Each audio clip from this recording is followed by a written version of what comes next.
You're listening to 1069 Click FM, live in color.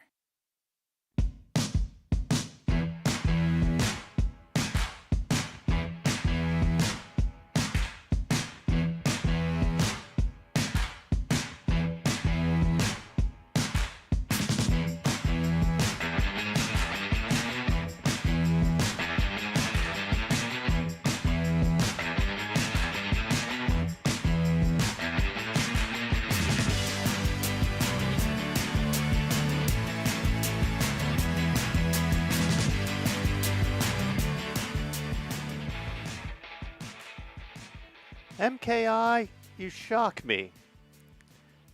You shock me when you tell me that somebody is interested in a White Sox pitcher. Yeah, only if you just got here in time. Everybody, MKI, Logan, William, anyone else just now tuning in to 1069 Click FM as we are going live for some good old-fashioned pain and misery. My name is Jim B.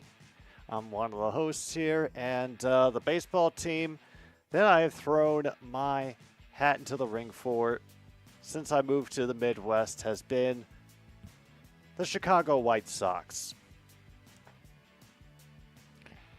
And now, this is where we are. When you start getting videos made about you by major sports YouTubers, that is never a good sign. We don't have 20 wins yet. A little bit of catcher assistance for first strike of the game. Nick Nastrini is pitching for us today. He's 0 for 5 with a 9.74 earned run average.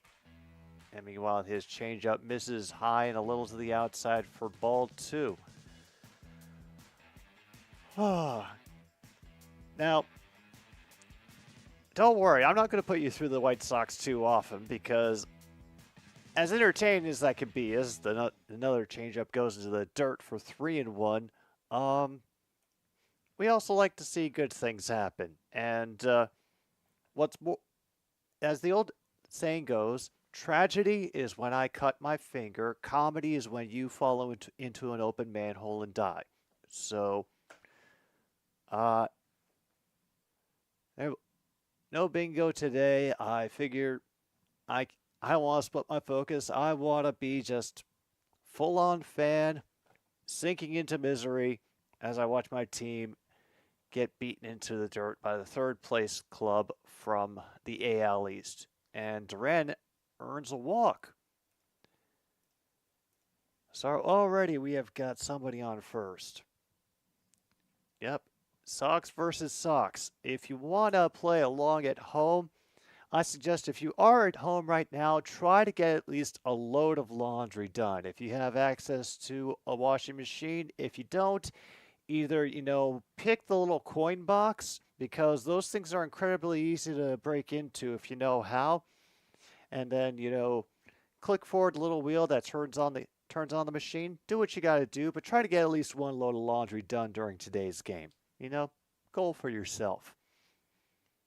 Valdez is up now, only batting 189, but remember, we're playing the White Sox. We may have won last night. We got 3 homers, and of course, Garrett Crochet got us a win last night. He struck out 10 in 6 innings, so I'm not shocked at all that the Brewers would be interested in him. Logan, if you're still out there, any truth to the rumors that they're interested? Meanwhile, second baseman cannot hold on to the attempted pickoff, and we have a stolen base. Duran has made it to second, no outs. He had beat the throw anyway. Oh, if that's all it takes, then the rest of the season will be very simple, I hope.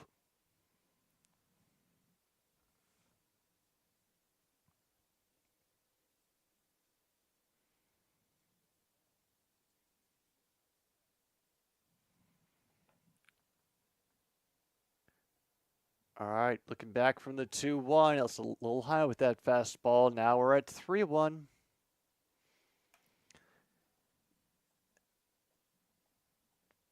Maybe, but you probably have to give some of your prospects away. Honestly, that's kind of par for the course. Is all we do.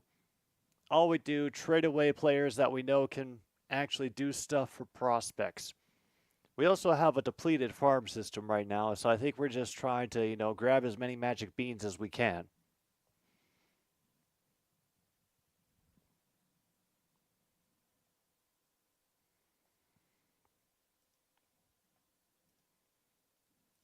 And we know how iffy it is for the game when they're still talking about Garrett Crochet. Anything but to focus on what's going on, which is a 3-2 count to Valdez with a runner on second. Does get him swinging with the slider for a strikeout. All right, that's a notch in the positives column here on Hawaiian Shirt Day at Guaranteed Rate Field.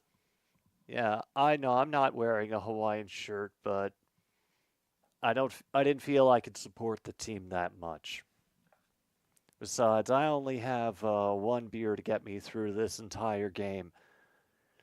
Ref Snyder is up, and meanwhile, Duran stole third. Oh, God, and our manager is already on the phone.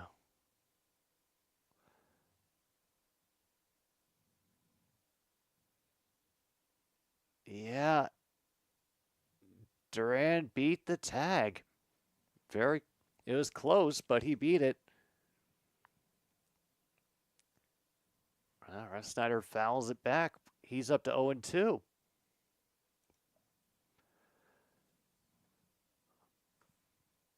All right, meantime, the Giants have an early lead over the Rangers. 1-0 in the bottom of the first. Cool. Yeah, he's definitely not MKI. Tries to get him to go outside. Nothing doing. 1-2 on the slider.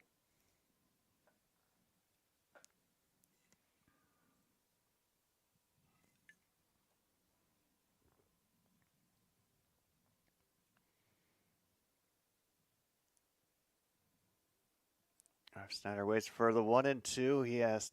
It's in the dirt, but thankfully the catcher keeps it in front of him, so no opportunity for another stolen home. They did steal home against the White Sox yesterday.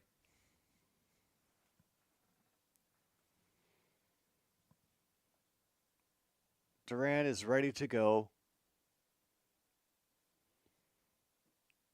2-2, another slider to the outside. Full count again. Well, we got a first inning that's going to go for a while, I think.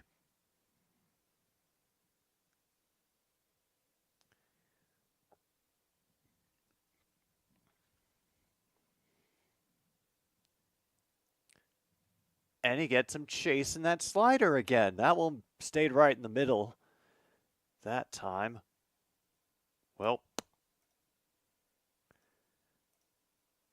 we are now at 2 outs.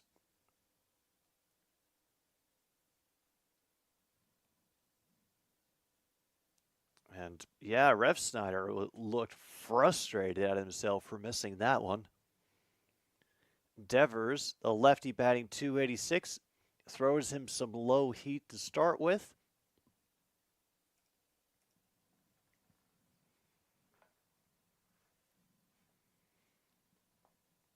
Oh, by the way, my TV is already broken. It is no longer for this earth. The closed caption that is on permanently stuck now has been inserting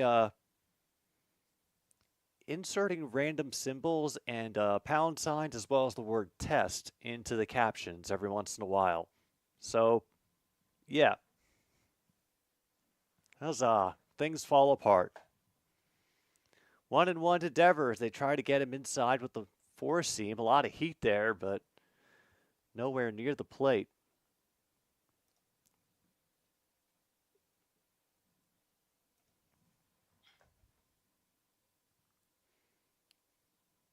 All right, Boston. Let's get this goose egg taken care of. And it's up. Damn! A rocket right to Vaughn, and he snags it out of the air. Holy shit! And after an opening walk, we end up retiring the rest of the batters to get to the middle of the first. Okay.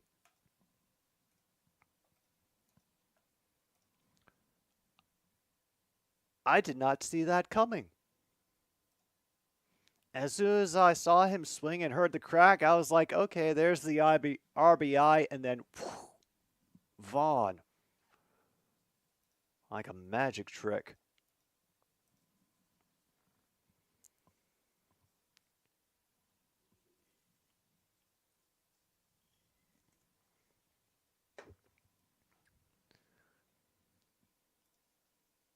All right, now let's take another look at this guy that was supposed to be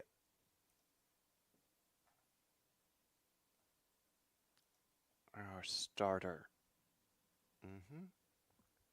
Yeah, that's Brayan Bello for the Red Sox. He's sporting a 4.36 earned run average, and I said his record was 6-2 on the season. 49 strikeouts so far.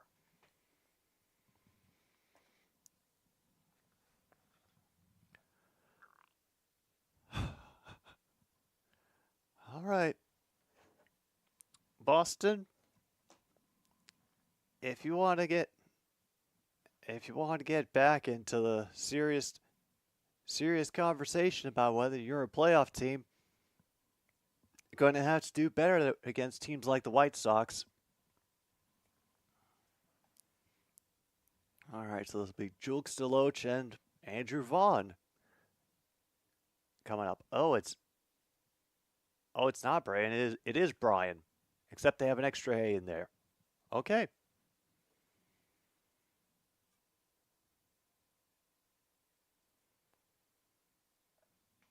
They say that he is a majority off-speed pitch thrower. So let's see how he starts. And he gets a 96-mile-per-hour sinker that's fouled into the batter's own foot. Okay.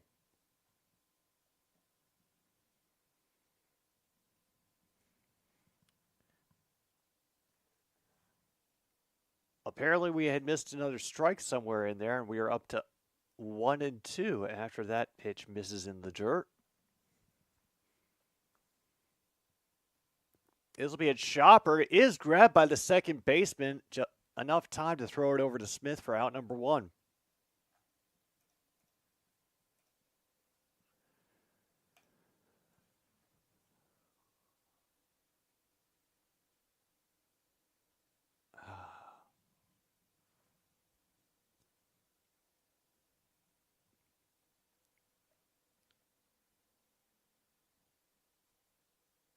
All right, DeLoach, meanwhile, he gets his own ball grabbed out of the air by Devens.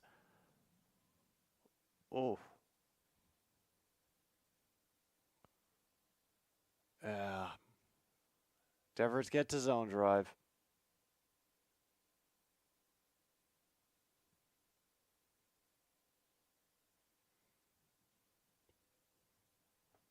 All right, Vaughn, meanwhile, they'll take a sinker right on the edge for strike number 1.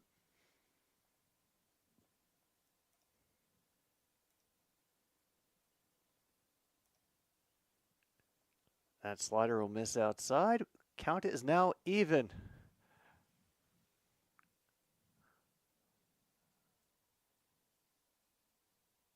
Cracks that one down the line foul, 1-2. It's tough to tell how many people are actually at the park. We're not getting very many wide shots.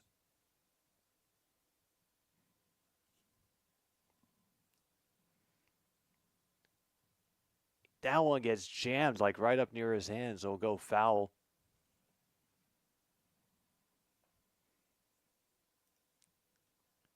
But I can say that there is not very much crowd noise slash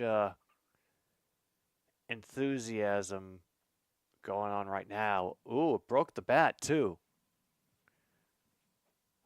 All right.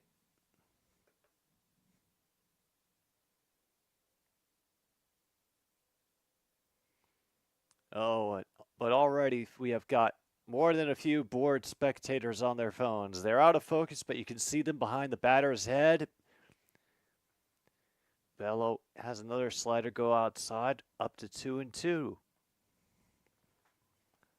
Hope you're all doing well today, and I hope that this is enough agony to satisfy and please the algorithm. Counts up to 3-2, by the way.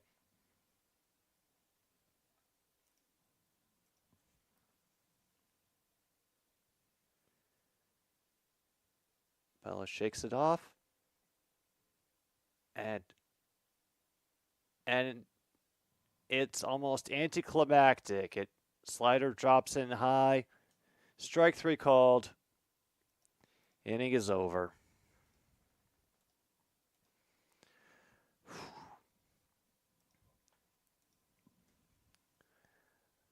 Oh boy. This is going to be a game. This is going to be a game. Hang on.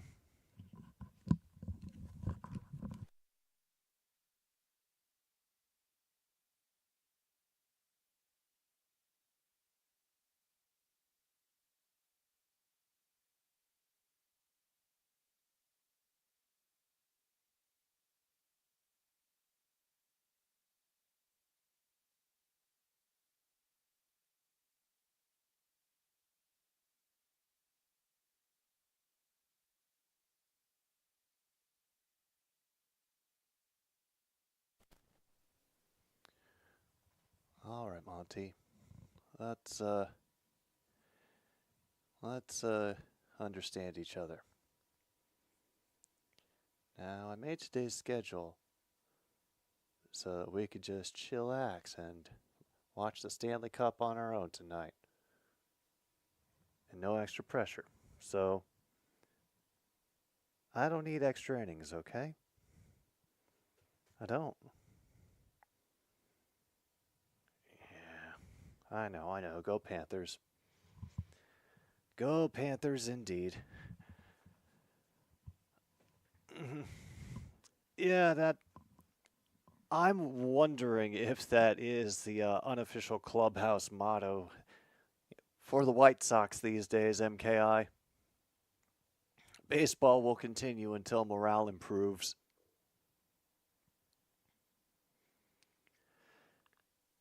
Yeah, OT in game 1 sounds about right. Meanwhile, Nastrini will miss high for ball number 1.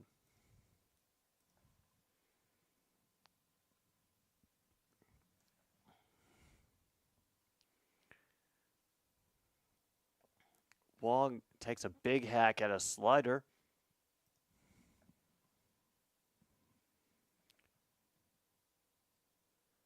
Yeah, I'm wondering how tonight's game is going to play out.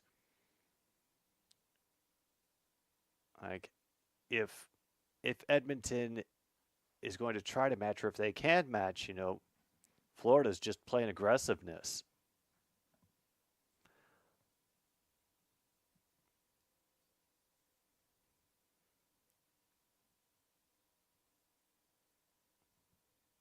It still kind of shocks me that Edmonton was able to make it all the way to the Stanley Cup final. I thought of them as just the the high scoring team that was going to get the hell beat out of them maybe in the second round and be gone. But they have definitely left egg on my face, and there's another walk to start the second inning.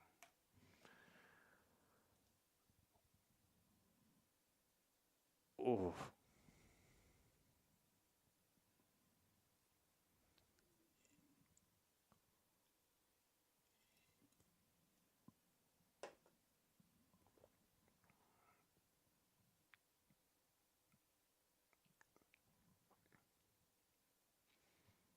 Oh, and now they're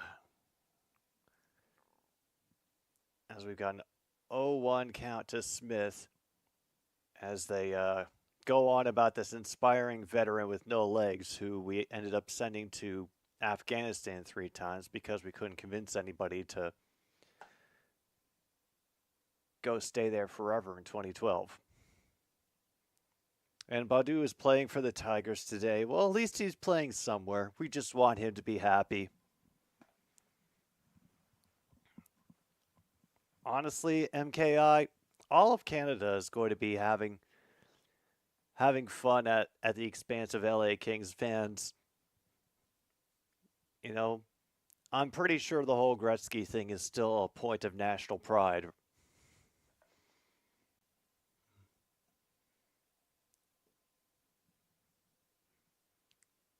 So they get one throw at Wong. That's their one engagement. He gets back to first.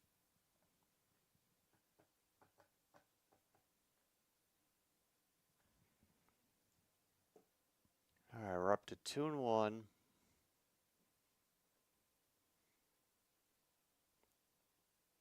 Smith will foul that one down the third base line.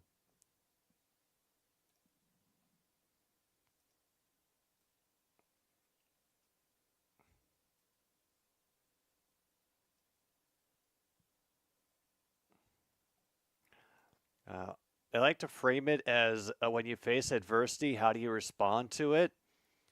Honestly, I don't know if it's so much adversity that the White Sox have to deal with, rather than a chaotic front house and an uncaring owner. I don't know what you do for that. Oh, and now they're talking about the legless Afghanistan veteran challenging the strength and conditioning coach to a push-up contest. They have nothing to talk about, folks. Absolutely fucking nothing. Now, oh my. I think if I listen to any more of this story, my brain is going to start leaking out of my eyes. I mean, in baseball news, we're up to full count. So Nastrini is going to pitch himself out of the game by the 5th inning if he's getting everybody up to the full count. I don't care how many. Wait a minute.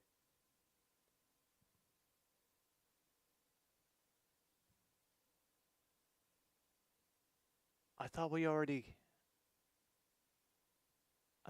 had one of those. Okay.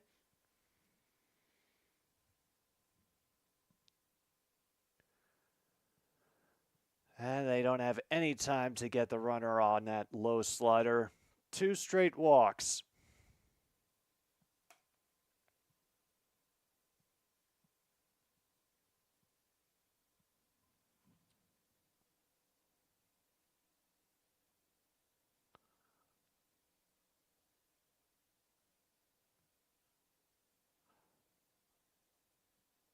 Okay. I thought we were doing a pitching change. No, but this is just going to be an actual legit conference.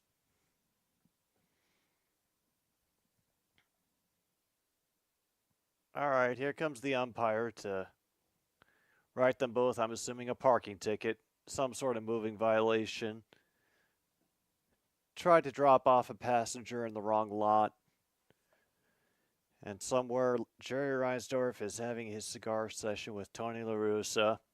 Oh, yeah, they're both booming vodka and, you know.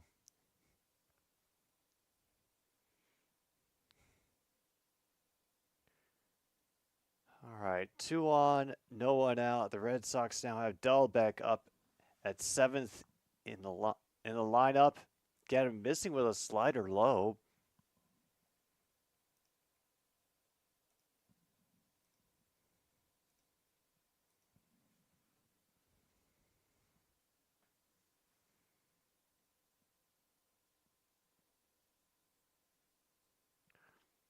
And they throw it up to second to keep Wong from advancing much further.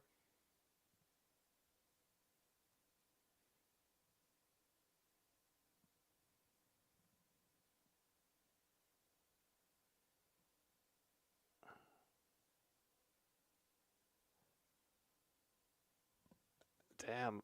And got that curving on the inside. We're now up to 0-2. Nastrini doing a lot to try to hold that runner at second for as long as he possibly can.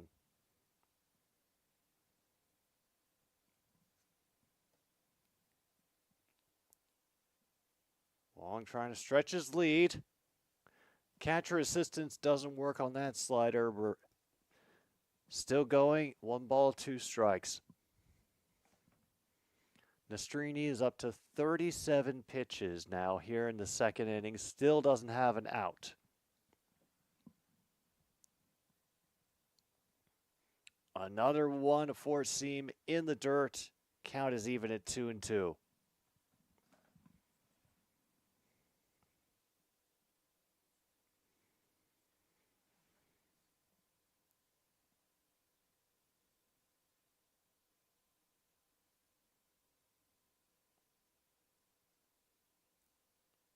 A little bit more bounce from Wong, and once again, the catcher assistants can't keep it in the strike zone.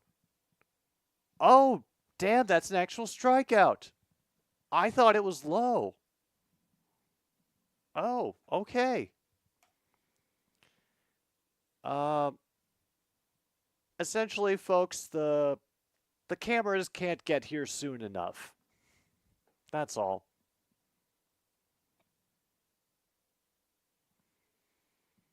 All right, we have another lefty now up. This is Hamilton with the 269 average.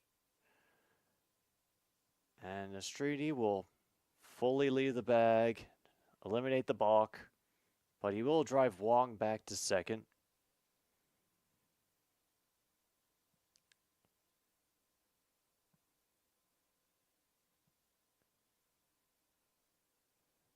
That's a little bit too inside.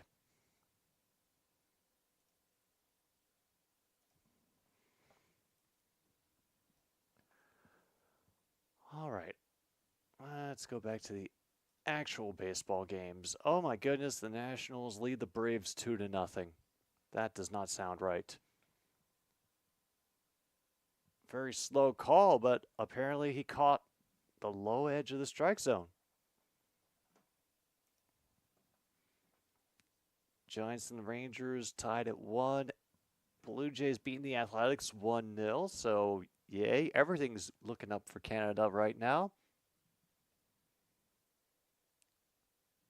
Tried to get him to chase inside, would not happen.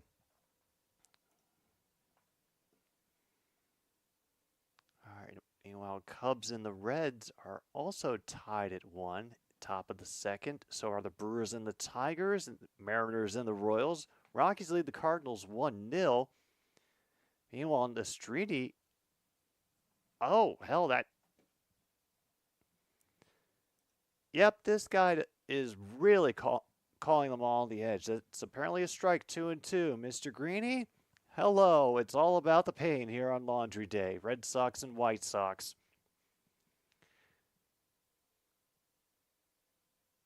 And holy hell, he caught him on the lower part of the zone again. Another strikeout for Nastrini.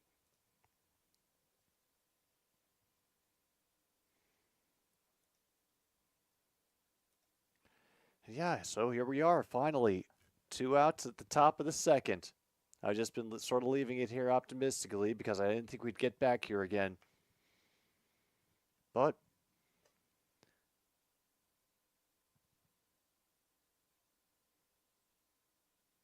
big swing by Rafael.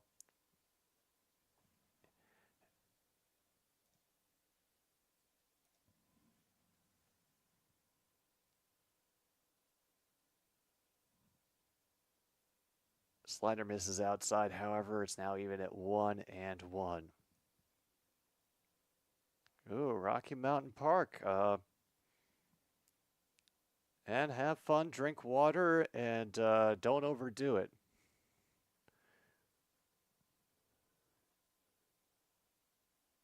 Oh no, meanwhile, this one is out to. Oh, they nearly collide with each other. Oh. They make the catch, but they do really run into each other.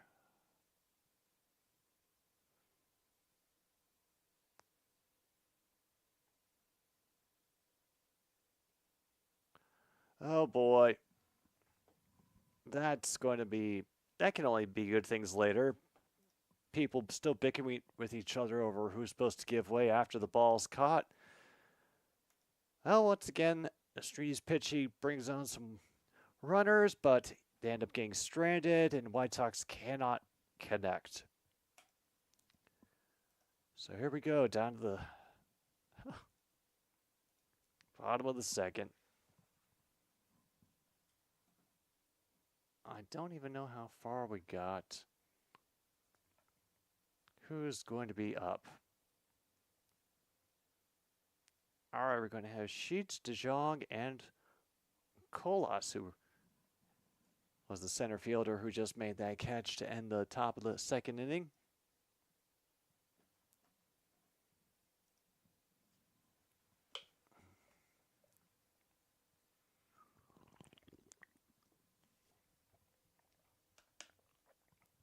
Oh, now the ticket prices start dropping.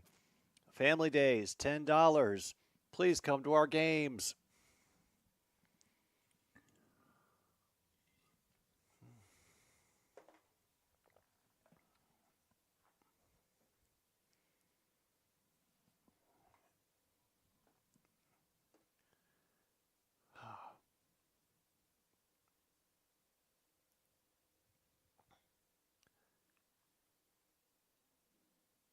It is. This is the best way that I can explain it. I lived in Chicago for a good number of time, and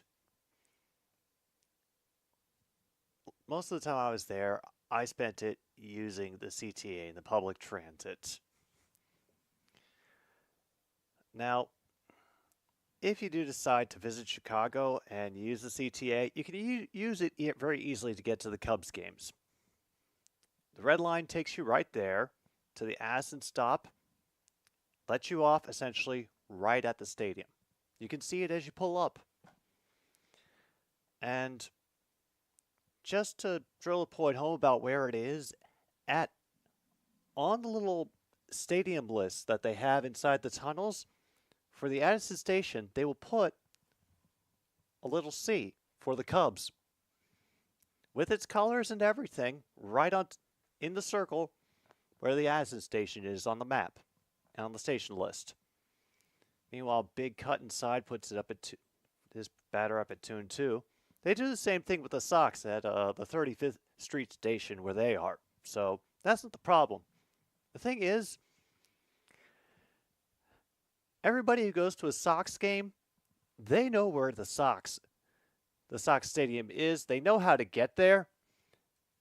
And they don't need directions.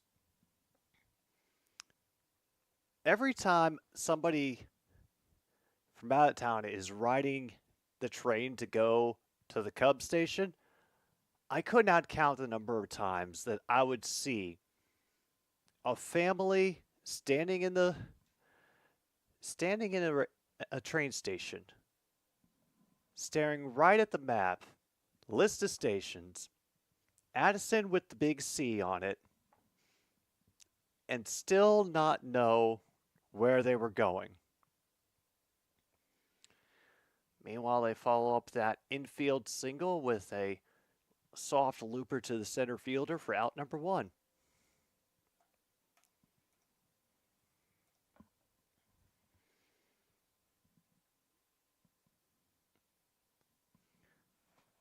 There were so many times that I had to tell people who were head to toe in Cubs gear how to get to their own stadium.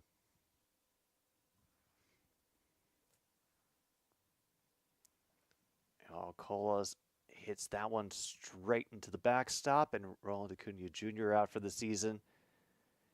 Yeah, I have a feeling that's going to be a common theme for a lot of baseball teams, especially with the pitching injuries going up. Basically, our pitcher just giving up walks to get runners on, and then pitching his way out of a bind. So I don't think it's going to last for long. He's already racked up like a 40-odd pitch count through 2 innings, which is very, very bad.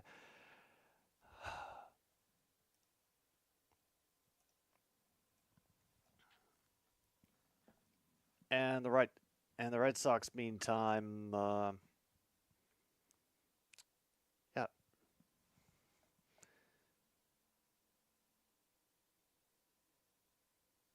maybe this is why they're in third. All right, Sosa is up now for the White Sox. No worries, Luke.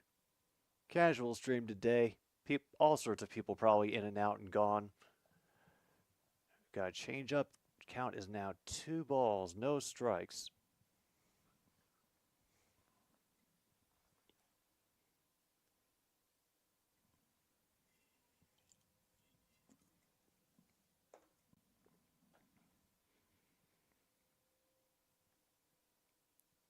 That definitely should be a strike, and it is.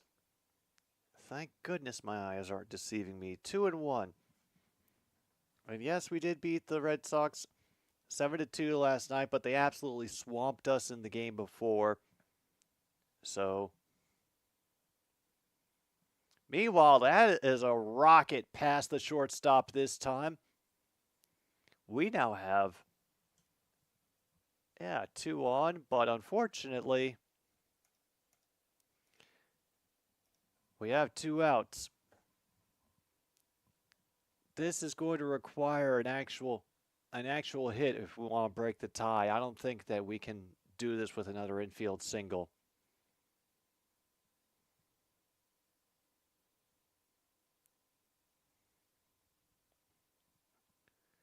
All right, big yawn from the fan in the back. Yeah, I see you do it in the pink hat. Mendick up to bat. Called that strike right on the edge.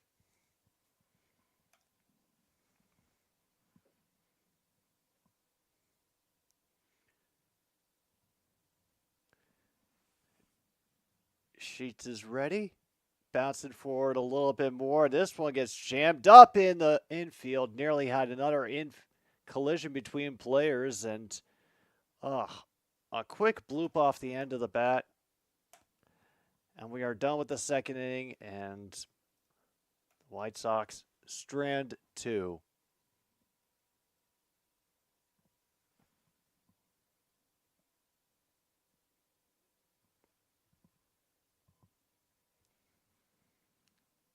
Oh man, and we have already got the local TV ads with the White Sox players too. Oh, this is rough. All right. Guess the only thing that I can really hope for now is that the next major rainstorm that we get doesn't arrive until, what's that date? I gotta make sure I get the date right so that I can plan this out. Yeah, the weekend of the 6th and the 7th and the 8th. If we can just have no rain till then and then just like a complete deluge, I'm fine.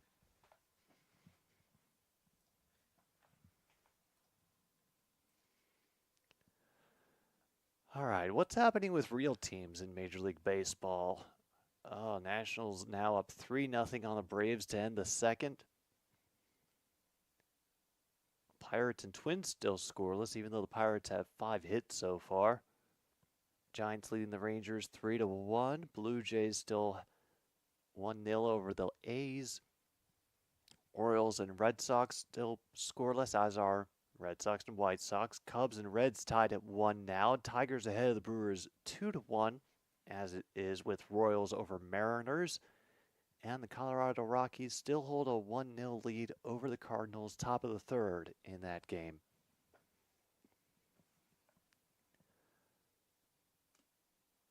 Oh, wow. And yeah, we get the Get the woman running the White Sox charities into the booth.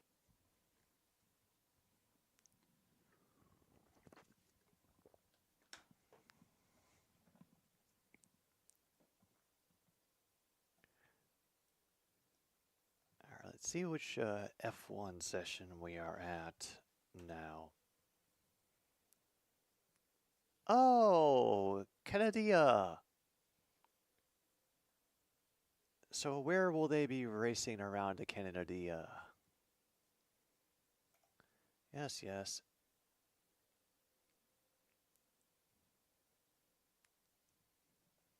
They don't want to say. All they want to let me know is that they're very happy of being associated with Crypto.com.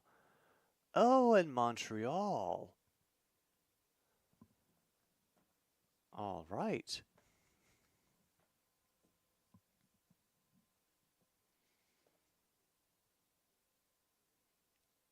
Oh, look, Duran's back up to bat. At least we made the count 1 and 2 before we invariably walk him. Nastrini now up to 50 pitches.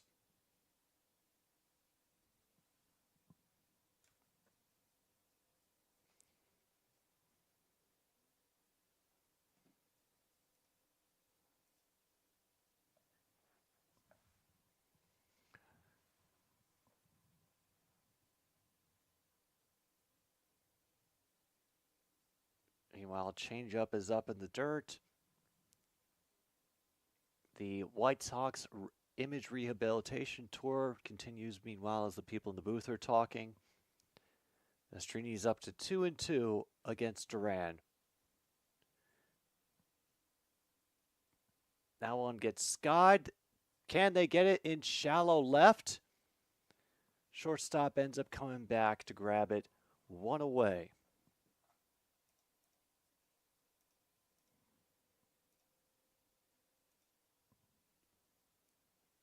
Now, that's what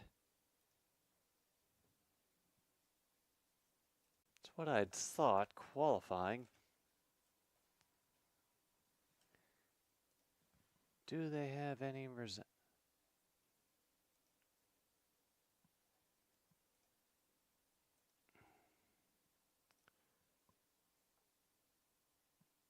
Oh, wow. They need me to sign up if I want to see the live timing data. Never mind. I don't need to know that badly, F1.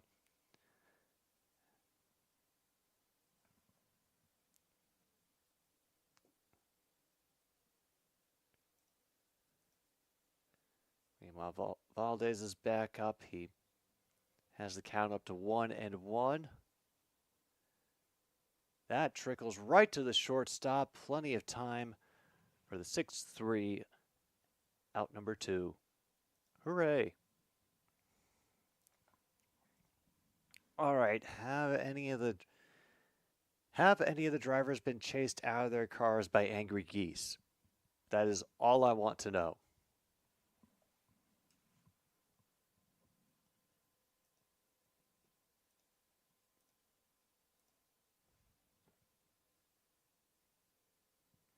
Ref Snyder is up again.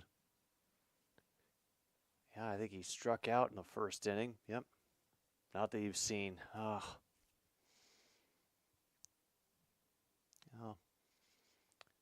Yeah, it would probably be a bit of an image problem if they got, chased out of their cars by geese.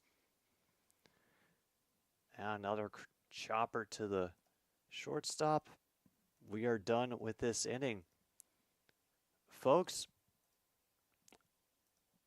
I know that I promised you pain, I promised you misery. Now all I have is my own confusion and a vague sense of disappointment in the air. Which honestly could be it sounds on par for the course for the White Sox. When I count on you to be disappointing, you stay mediocre, and that's even more disappointing. Only turned on for qualifying 3, though, so maybe it happened earlier and they're just not mentioning it.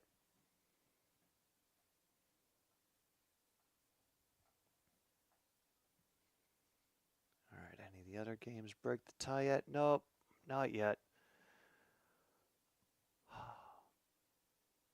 All right, Braves, come on. You've already got somebody on here in the top of the third.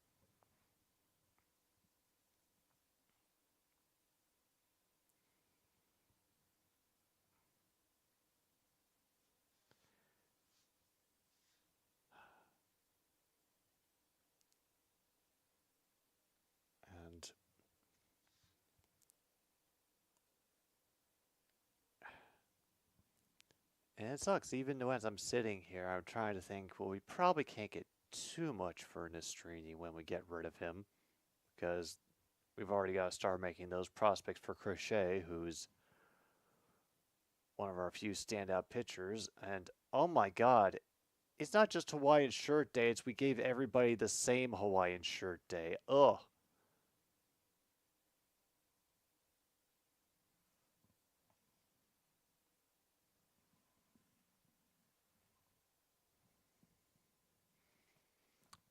And because you can't really do a black and white Hawaiian shirt, they had to go blue.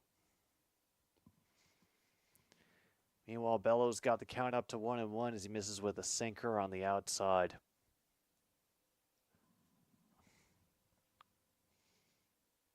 Maldonado fouls that one off his foot. Apparently, the White Sox fans, the announcers claim, are trying to get a push for their catcher, Maldonado, to be on the All-Star team. Maldonado, who's currently out at .076 batting average.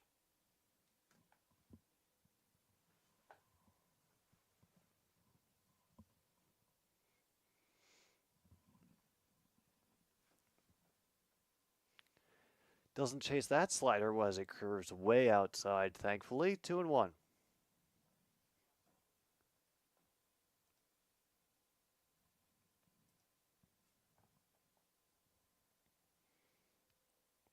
Did they get him to come around on his swing? And they say, no, he didn't. We are up to a full count now.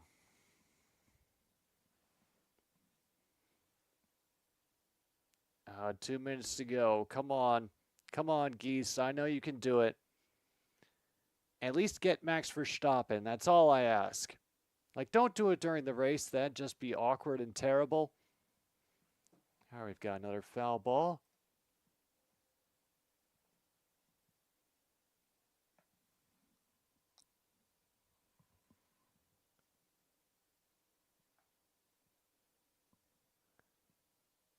How many does he have?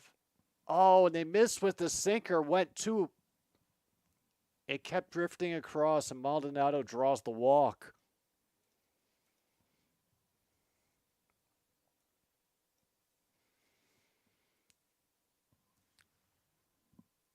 Guys, maybe don't talk about buying a home in this economy.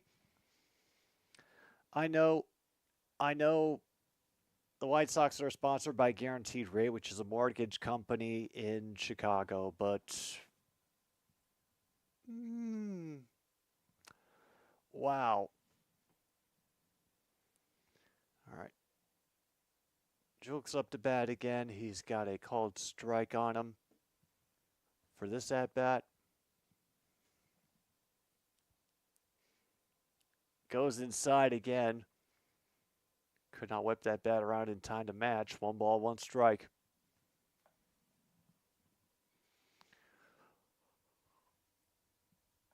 Are we going to hope for Maldonado to steal a base too? That'll be a chopper in the direction of first. And so that'll be an easy double play.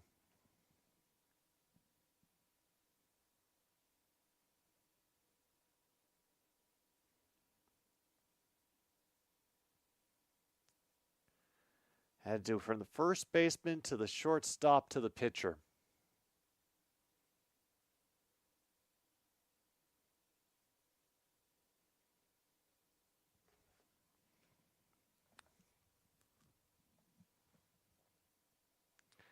Meantime, ooh, Bello went way inside. Batter had to jump out of the way. Deloach has a 1-0 count.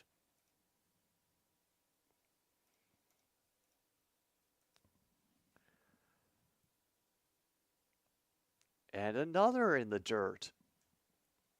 Okay.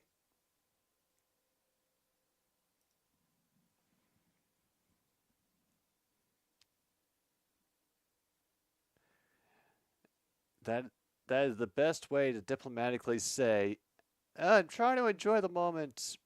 Yeah, you're in the White Sox. I'm not sure how many moments there are to enjoy, so you got to do that while you can. All right, another grounder to first. Inning is done. All right, at least they're getting this done quicker than I expected them to.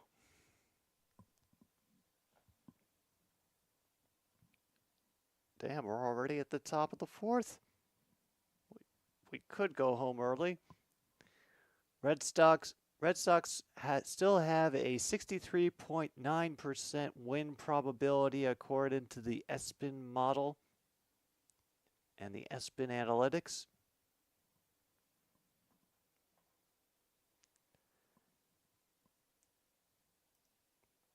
No kidding.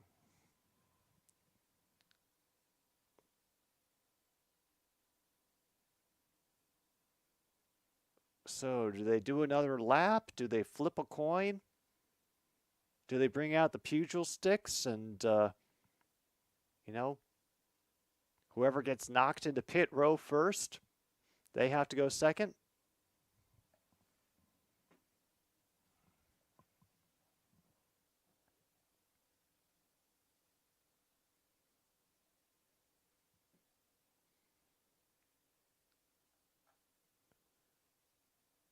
All right, let's get the proper box score up so I can make sure I'm getting these things accurate as possible. Wow. You wouldn't believe it to look at this game, folks, but so far, the White Sox have more hits than the Red Sox.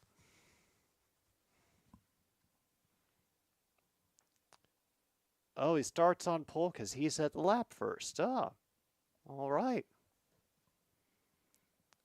We look over the injury report for the Boston Red Sox. 2 outfielders, 2 infielders, Yoshida and Abreu, Grissom and Casas.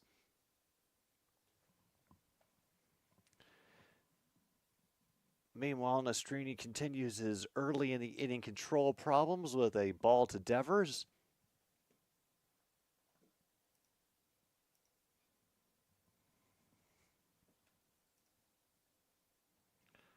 And he's up to his 60th pitch already. 61 now, only in the 4th inning. He's got that count so high because at the beginning of every inning, he ends up running up a pitch count on a batter or two and walking them.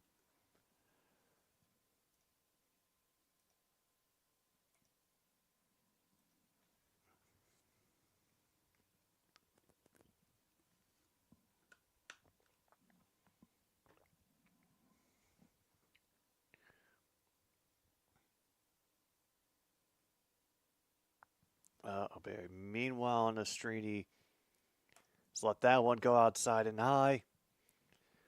We're up to 3-1.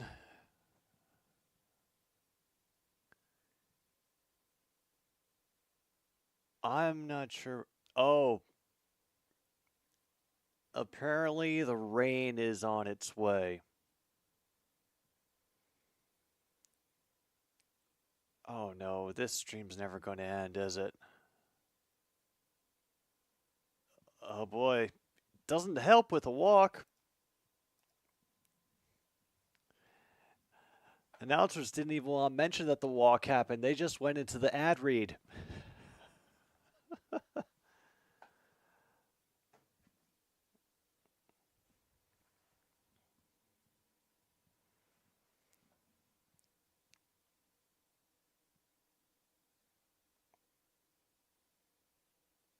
Meanwhile, Nastrini gets Wong to swing on another slider for a strike 1. And the other familiar pattern emerges. Nastrini gets himself in trouble, and then he has to dig himself out.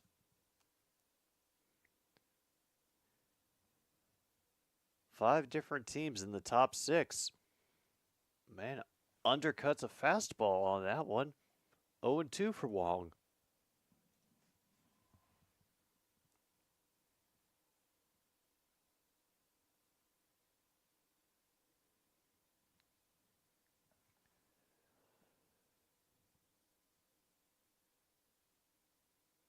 Only McLaren got both in there.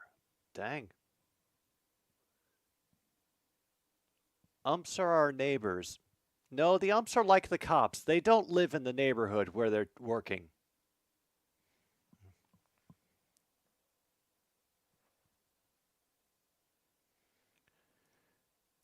All right, they try to go for the double play, but they can only get one of the batters.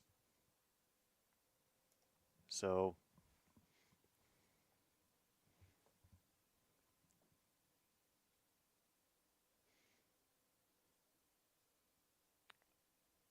oh, and here we go. The rain is now coming out.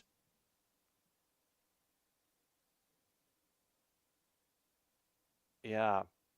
Don't want to get those Hawaiian shirts wet. They'll just melt right off your body. And that's just because not because they're magic, it's just that they're poorly made.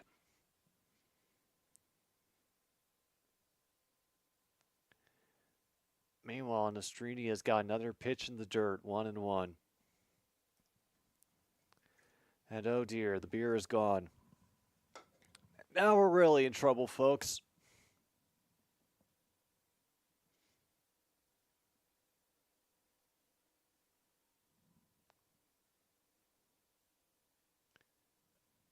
Four-seamer misses on the outside again.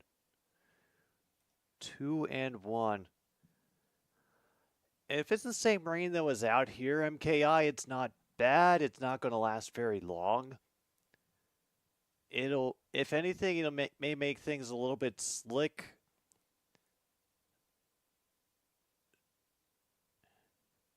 But it's not going to turn things into a disaster.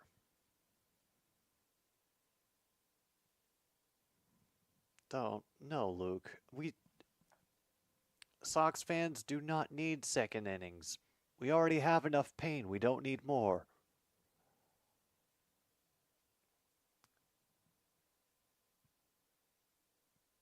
Oh my goodness. They ended up getting a first to second double play, which is very rare. Now they're holding on because I think they want to challenge it.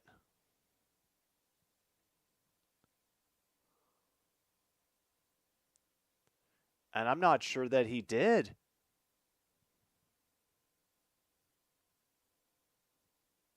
Oh, never mind. Never mind. It is not going to be challenged. The inning will end on a. How did this get scored? Let me see. A 2, because it was the first baseman to, I want to say, either the shortstop or the second baseman. So a 2-3 or 2-6 double play. Which, you got to admit, that is a rare play.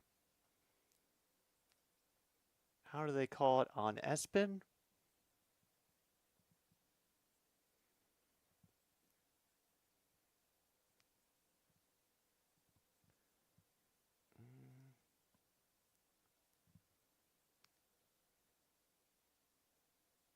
Yeah, grounded a double play. First to shortstop, Wong out at second. Yep.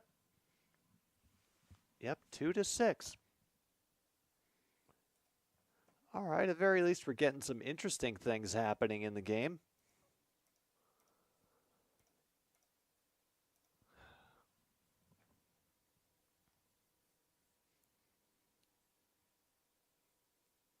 All right.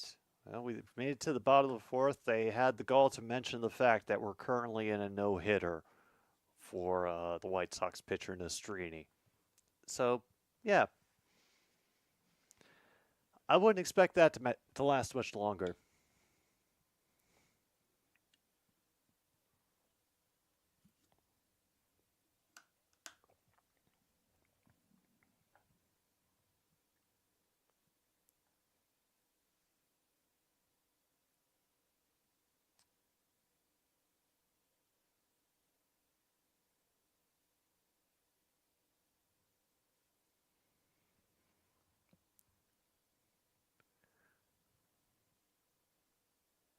Meanwhile, his slider will float outside, even though it was on the level.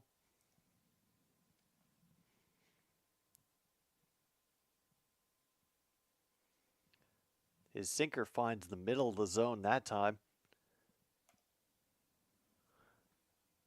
And it is Vaughn who is up to bat. Watch that change up go low. Now 2-1. Holy crap, the Orioles have gotten on the board. Watch as that slider drop high in the zone. Now up to 2-2. Reds have taken the lead 3-1 in the top of the fourth. Changeup from Bello is in the dirt. Got a full count now for Mr. Vaughn, the first baseman. Mariners have tied things up with KC in the fifth inning, 5-5. And woof, that foul ball ended up hitting the catcher right in the leg. Oh, it got him like right in the kneecap, even though it hit the protective covering. Oh, yeah, that was just a direct shot.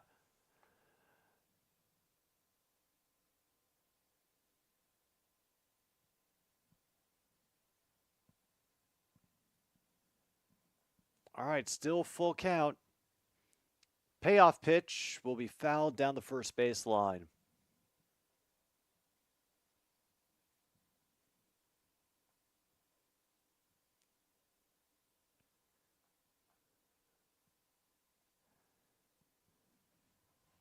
Yeah, we're still waiting for something to happen out here.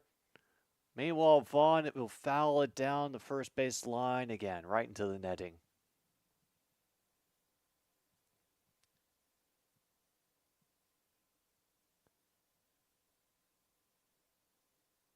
Oh, God, yeah.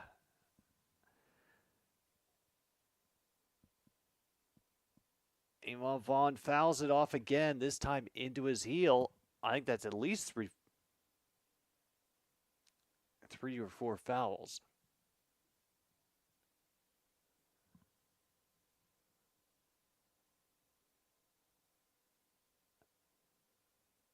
It hit the catcher in the foot. Ooh, catchers get taken a beating today. For the full count, it's right to the third baseman, across the diamond for the out.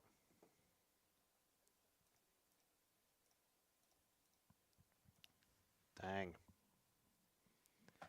Absolutely ripped one for the bottom of the fourth inning. And, oh, no, they're at home, so I got to go through the bottom of the ninth. All right. I guess my only hope is that the White Sox get at least one run, so that way we can end this in the top of the ninth.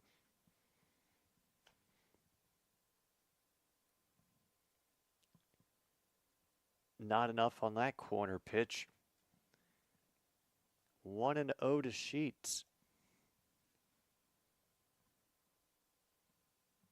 And the catcher can't bring that changeup up into the zone enough. 2-0.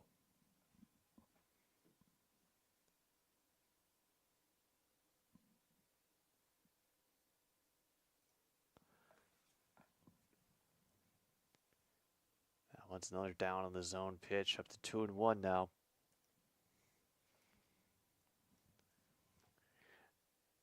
Do you go around enough? They say no. All right, 3-1.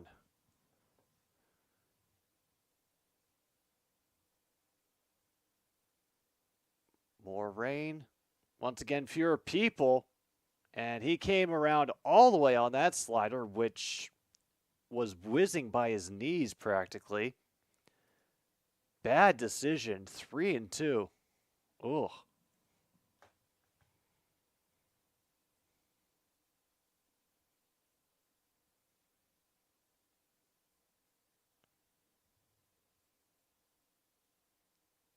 And this one's over the shortstop's head into center field, safely gathered up to limit it to a single. But hey, this feels familiar again.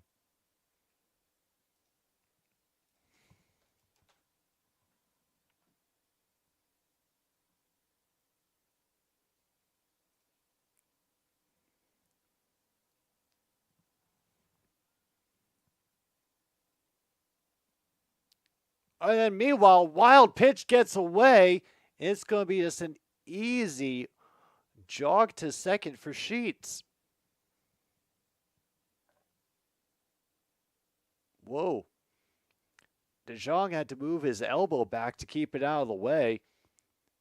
And it's off the catcher's mitten, back into the grass. 1 out, runner on second. Sox got a few hits. Nobody has crossed the plate. I don't think anybody's made it to third.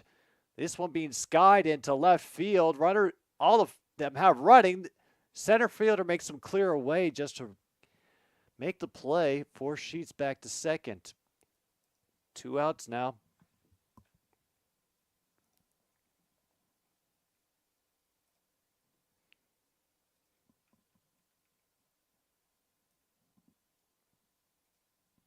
Oh dear.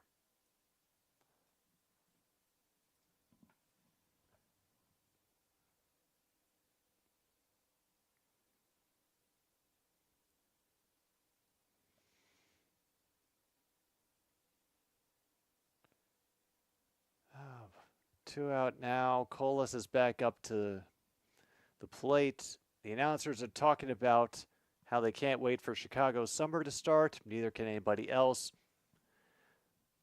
Strike 1 on that sinker.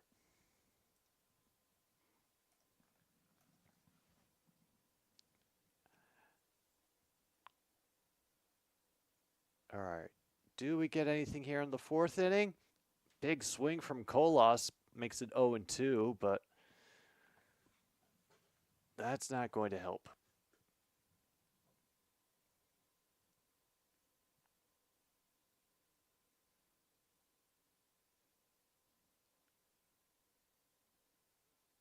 Got him looking with 3 straight pitches.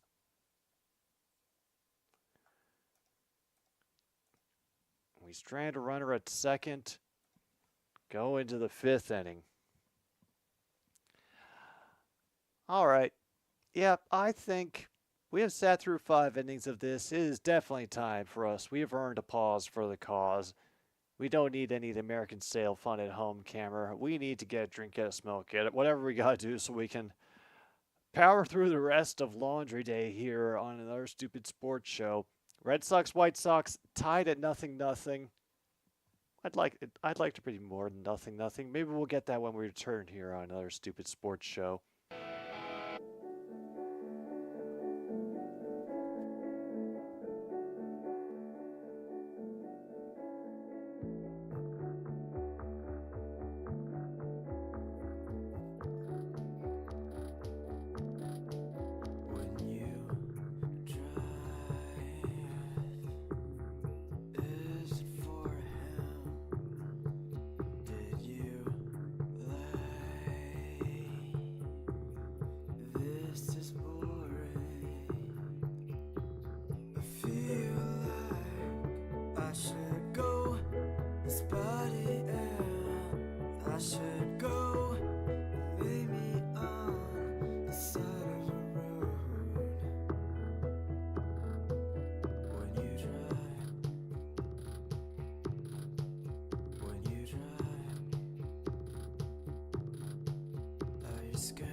Go figure. Take a little break so we can all stretch our legs and think about what the hell's going on with our lives, and then the Red Sox get a solo home run. That's right, finally a Rouge has broken up this stalemate, and it is 1-0 Boston here in the top of the fifth. By the way, somebody is warming up in the bullpen for Nastrini. He's got a full count 3-2 right now in Rafaela. Hamilton, meanwhile, has made it to second.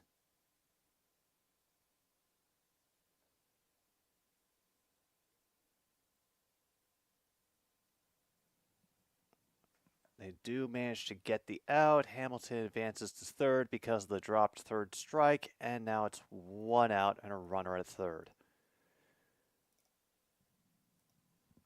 Now here is where the real pain begins. Yep, we got ourselves a Rouge at least.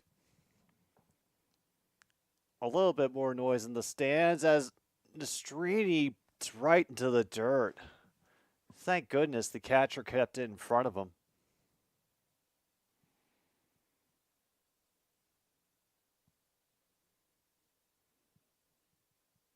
Yeah.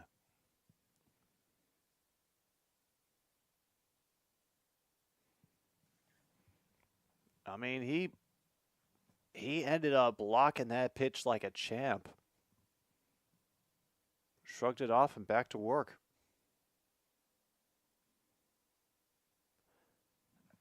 That's the second pitch he's had to block off his shoulder.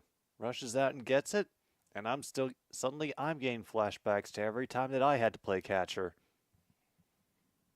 Because that was usually how I had to do it, because I couldn't catch for worth a shit.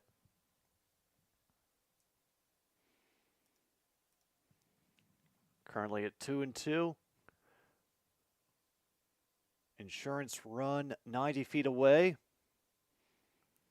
Inside. Wow.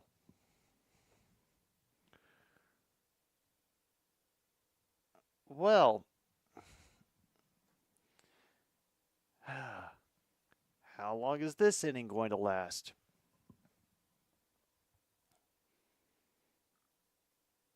They do assure us that someone is warming up in the bullpen, so we will hopefully not have anybody else getting walked on 4 straight pitches. Runners at the corners.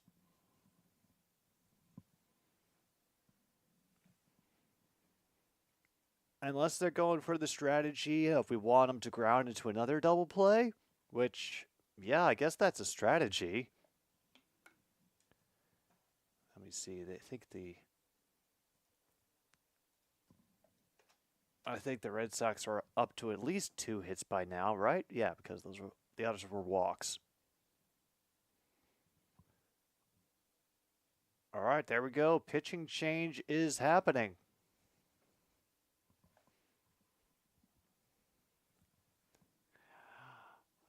Arrived just in time to see if we can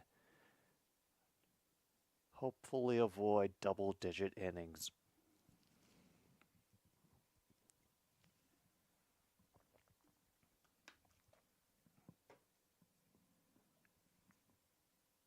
You're thinking 13. If we manage to get to 13 innings in this forsaken little game, wow.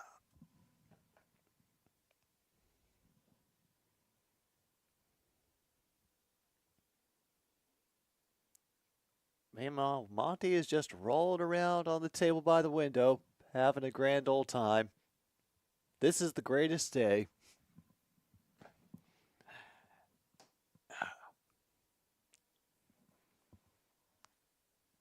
And I'm watching my team struggle in the rain. Thankfully, I'm not in the rain. The roof is holding up, but... Oh, fun. Very relative term, fun. Meanwhile, Nationals have extended their lead on the Braves 4-1. Twins and Pirates still scoreless in the bottom of the 6th. Giants holding on against the Rangers 3-1. Blue Jays now leading 6-0 over the Athletics. That game in the bottom of the 5th. Reds and Cubs still at 3-1 in the top of the 5th. Tigers now lead the Brewers 4-3 in the bottom of the 4th. Royals has snatched the lead back from the Mariners 5-3 in the bottom of the 5th. And that Rockies still holding on against the Cardinals 1-0 at the end of the 5th inning. And Banks starts his at-bat with Valdez with an immediate throw to first.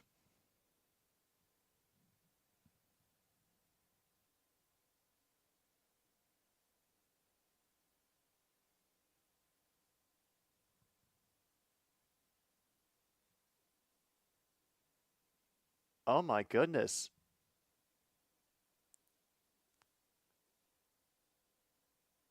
Did he get it? And it will not be challenged. Okay.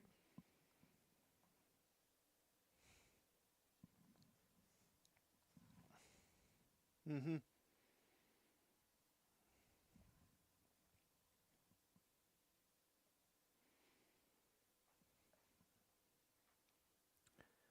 Hey, let's not cover it up right now.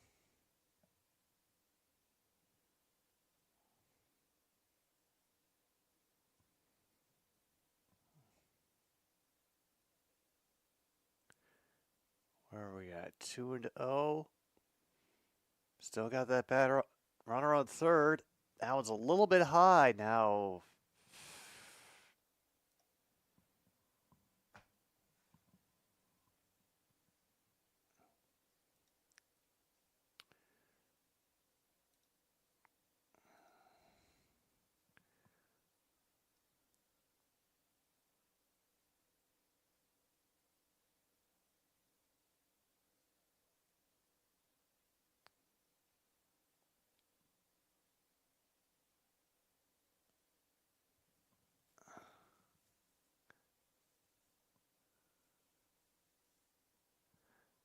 Are we going to have our catcher talk?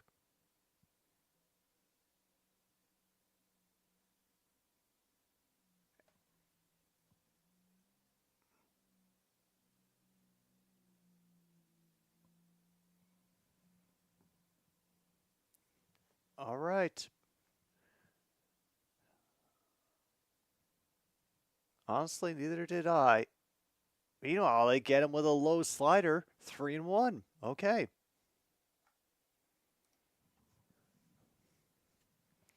Hamilton now trying to dance toward home. That one gets fouled away. We have a full count.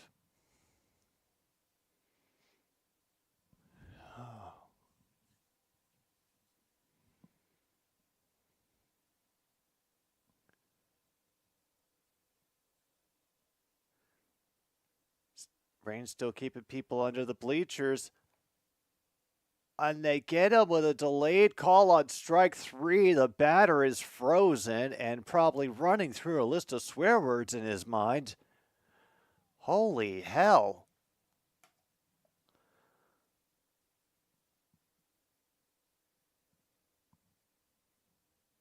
All right, well, they get out of that jam with only one runner across the plate. And it happened on a Rouge.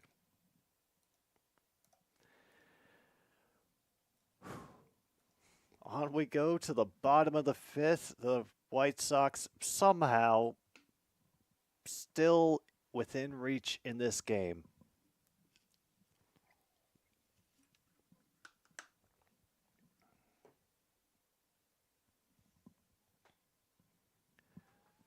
Oh, goodness.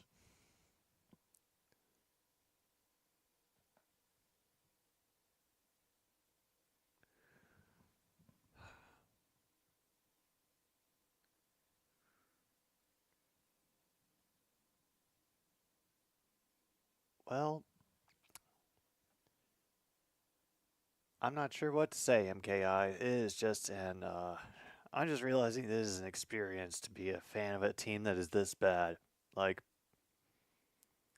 I think there was a season where the Cubs were just like 100 plus losses bad, and I I gave the fans a shitload of grief. I also didn't like the fact that they were owned by the Ricketts and ragged on them a lot for that. And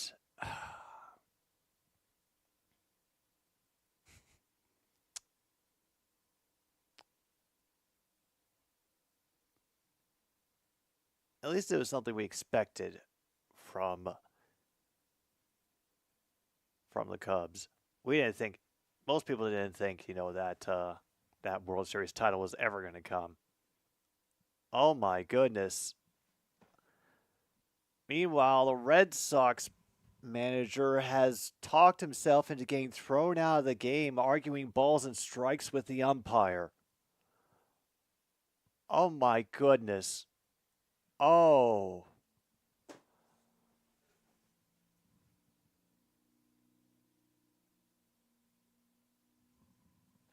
Yeah. And and the what the a towel has been brought in so they can properly clean off the plate after the manager kicked dirt on it. He went over it. It was just the gentlest, most passive aggressive dirt kicking you have ever seen. It felt like a freaking performance.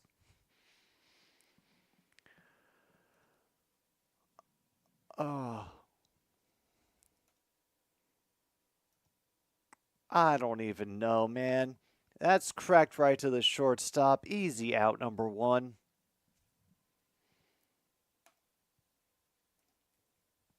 I want to emphasize, it was the Red Sox manager that just got thrown out, not the White Sox.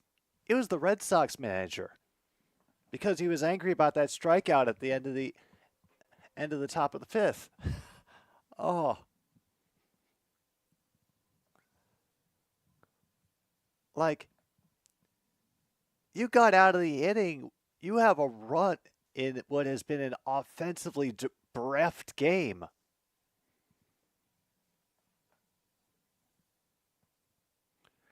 We're at 1-1 now to Mendick. There's a bit of a vocal contingent. I'm assuming that the people who are cheering from under the stands, past the third baseman, down the line. It is slow to a crawl. Stand up double for Mr. Mendick.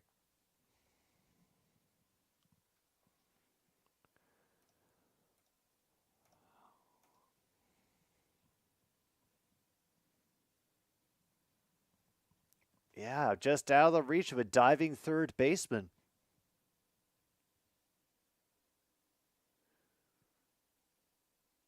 They have only one out, so they have a little bit. All right, they could get him home with a decent hit, depending on where it goes. That sinker goes very inside. Maldonado will refrain. Currently at one out. Looks like the people are creeping back down into their seats. Meanwhile, Maldonado has lifted this into center field. Mendig would not have made it. He'll go back to second. Is 2 down after that flyout. Okay.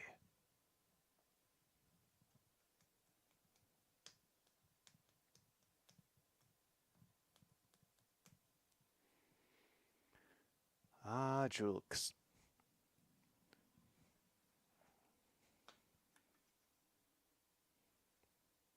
What do you say? You undercut a slider for first strike.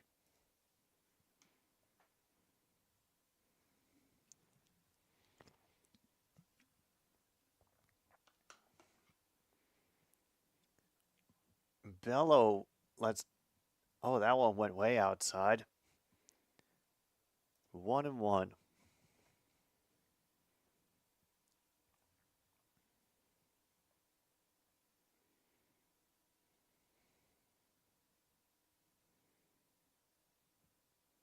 That's another one to the outside. All right, how is this guy going to do it? I have a feeling it'll be a grounder right to the third baseman, so he won't be able to get the runner advanced.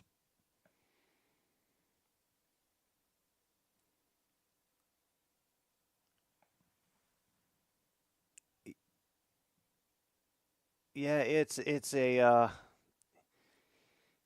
is a clown show all around. As another one to the outside, and we have a walk.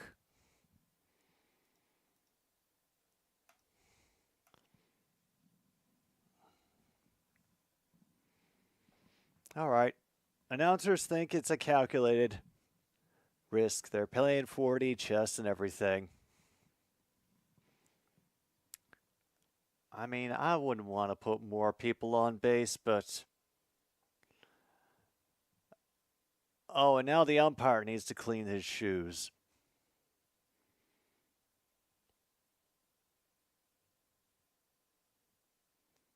I kid you not.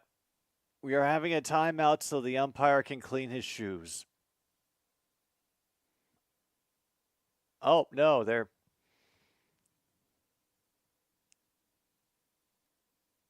Oh, it's the... So the pitcher can... He is digging mud out of his cleats with a knife right now, with a literal kitchen knife. Like...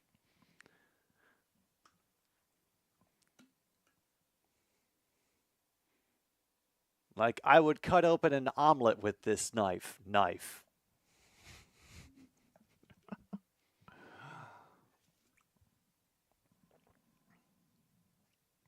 Yes, get on with it! The extras from Holy Grail have shown up in the crowd.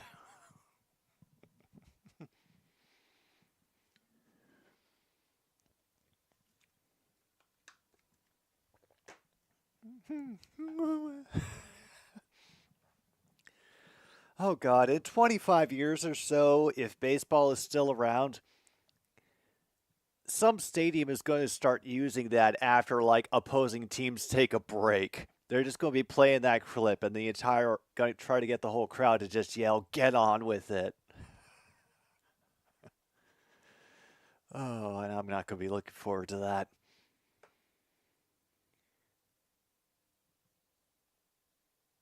Oh yeah, nailed that slider low in the zone. 1 ball, 1 strike. Deloach is 0-2 on the day. A little bit of a chance for redemption now. Bello, 74th pitch. Briefly falls, but Wong quickly grabs. Forces the runners back to their bases.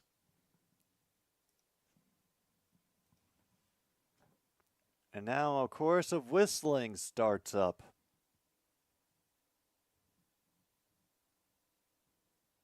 For a moment, I thought they were just requesting the Doobie Brothers.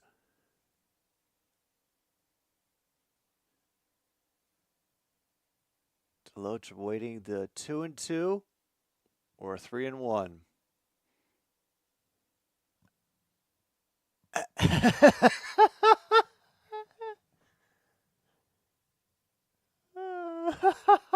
Deloach calls a timeout, and Bello just like went in this weird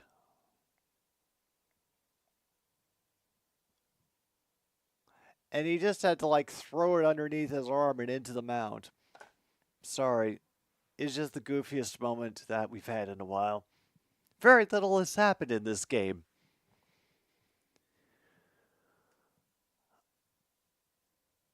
Two one, a little low. Could not get the catcher assistance. 3-1.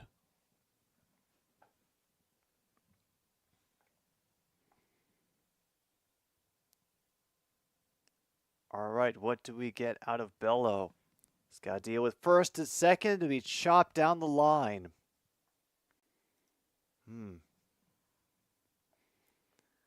All right, does he protect the plate or see if they try to bait him low?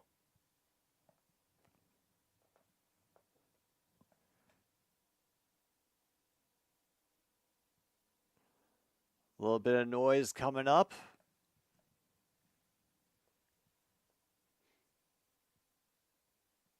Four seconds left on the clock. Here's the go. And it's a walk. He missed the corner. I thought he caught it. But umpire disagrees. Congratulations. For the first time this game, we have loaded bases. And it's for the White Sox.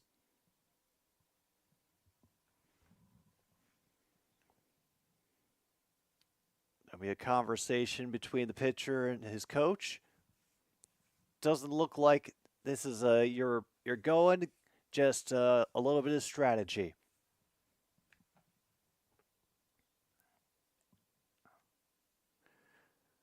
Oh boy. Apparently Andrew Vaughn is homered in his last two games.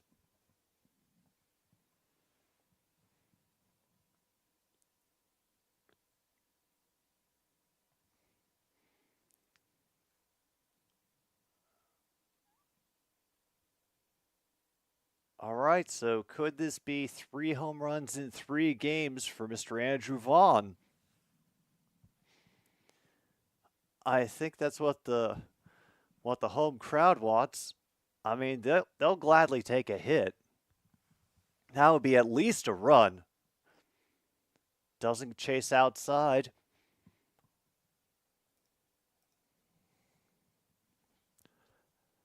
Looks like we still got the rain coming down too. Oh, we definitely do. Tries to hit that singer, but just sends it down the line foul. Now we're getting a lot of noise. All sorts of disparate chants coming up within the guaranteed rate field.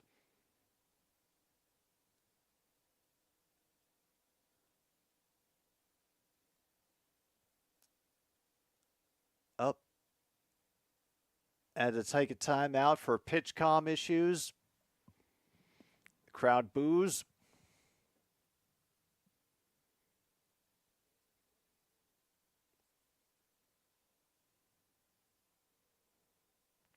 Oh, he gets him on the inside with that slider. 1-2. Very nasty pitch. Oh, he's going to force Vaughn into a difficult situation and get him to go to chase a little bit more than he might want to. Because remember, he's got two outs. That should be an easy chopper, but he cannot handle it, and that will get in a run for the White Sox. Mendick scores.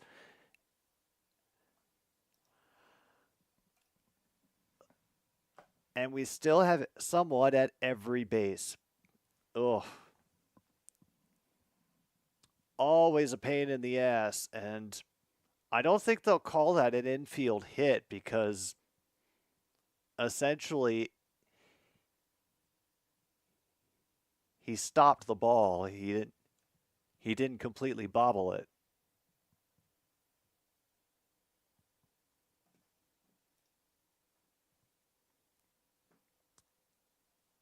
Yep. We are officially now at 6 hits. Oh my goodness! And he drills it. Sheets goes yard.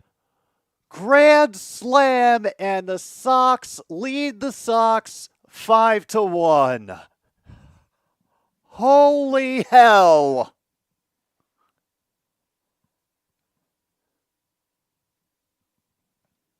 Yeah, and there was much rejoicing indeed, MKI.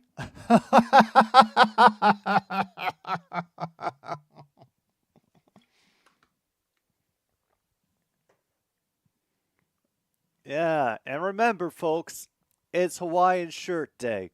So if you want to, wear a Hawaiian shirt and jeans. The low slider strike to DeJong for the next at bat, but I don't think anyone cares at the moment. Takes a big cut underneath the slider for a second strike. I know, Luke, I know. But we're also still in the bottom of the fifth. There's a lot of time.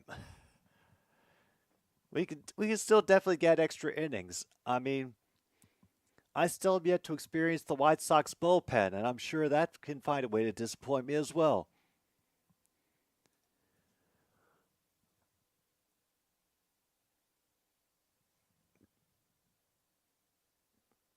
All right, DeJong is at 1-2. Another one chopped foul.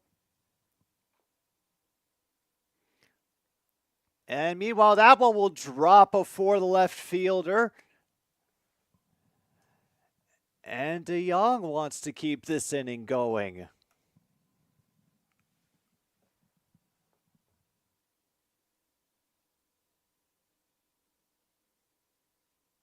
That is the first career grand slam for Adam Sheets.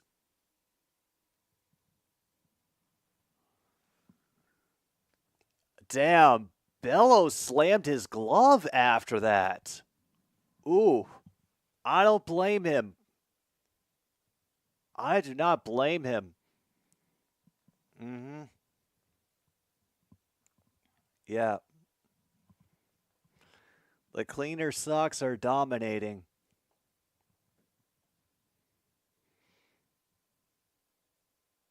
This will be chopped up the first base line by Colas.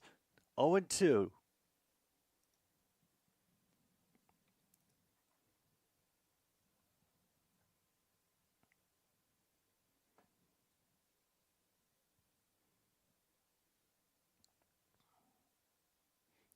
You know, changeup goes low.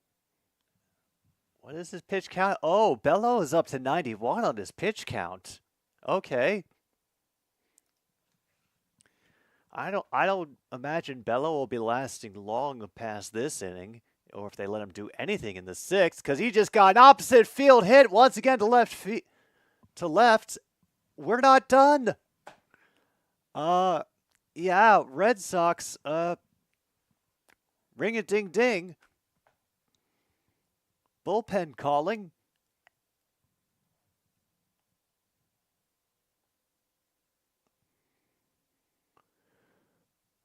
Oh, wow. Opposite field hit through a gap on the left side.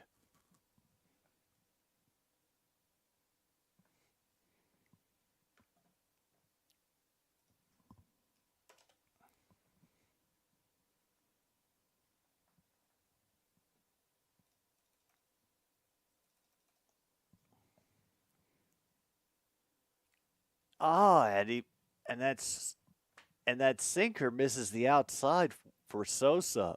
Oh no. All right, this is where we actually stand. That one goes way outside, but Sosa whiffs after it.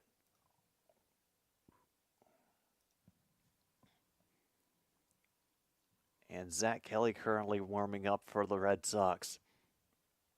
Can Bale make it out of the inning? There's a chopper to third base, and he has no play.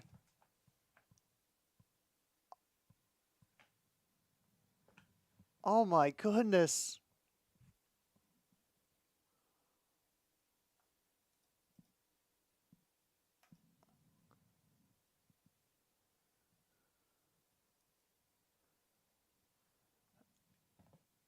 Oh my goodness. It is another bases loaded.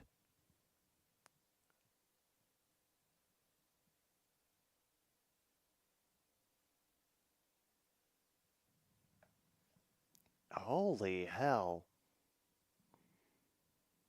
A 6-hit inning. They got a grand slam and an RBI, and now the pitching change will happen. And the Red Sox changed their pitching first. Wow.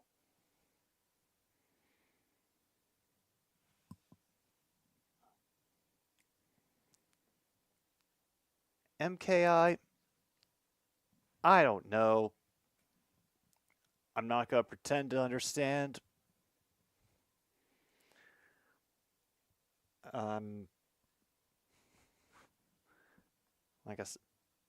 Like I've said, long season, and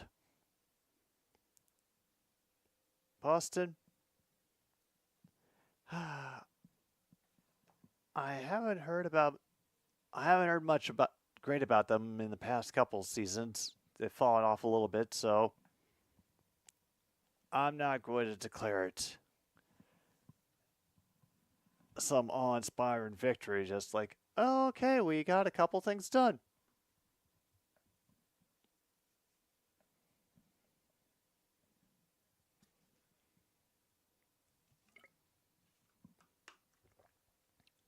I mean, I don't think Nastrini is going to be in the game much longer himself, simply because he ran his pitch count up so early. But I mean, on the other side of things, they have some insurance when they go to the bullpen.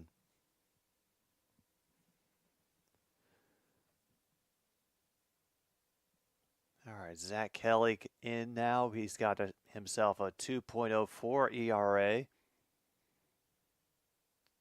And a decent strikeout percentage, I guess. I don't know.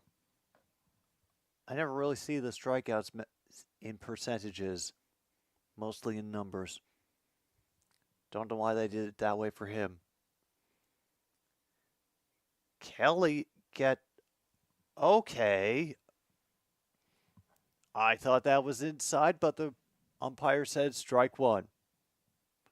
All right, Mendick is back up to bat.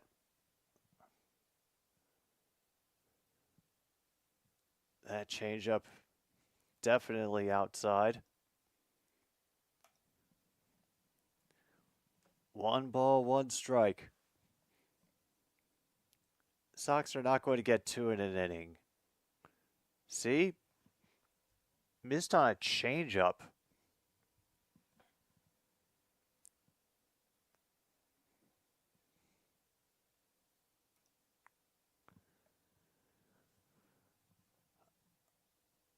All right, 1-2 coming to Mendick, and that one curves into the dirt. 2-2.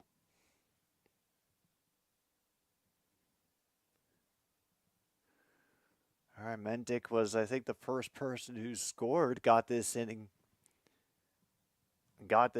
going with that double. Mendick underneath. They're going to run anyway, and it is caught.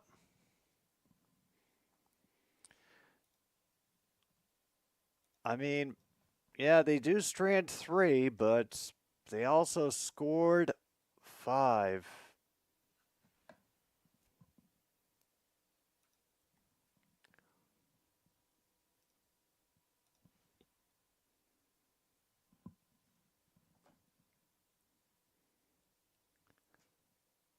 I have no explanations. I'm not going to pretend I saw this coming.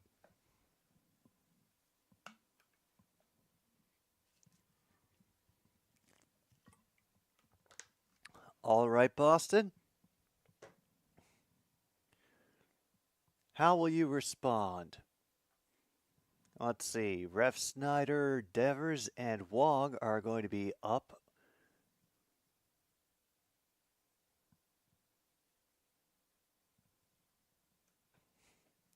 We'll see. We'll see.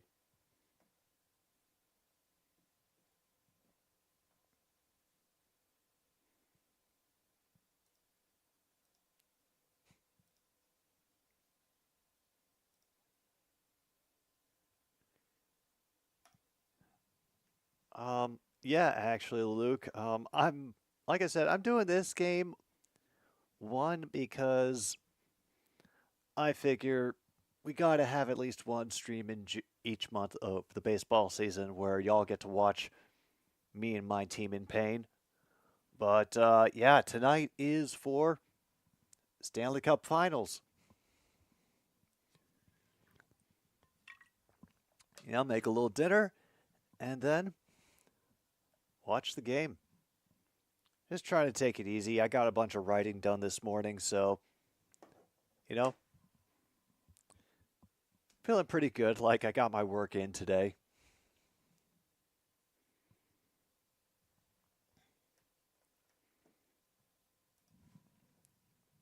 Oh, I think Monty is feeling confident. Very confident.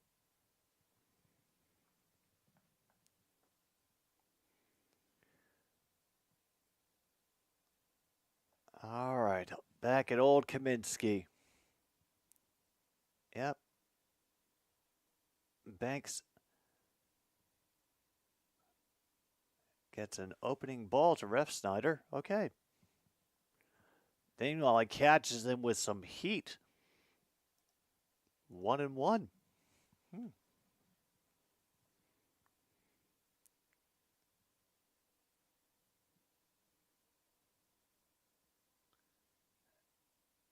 Tries to get him to chase a changeup on the outside. Nothing doing.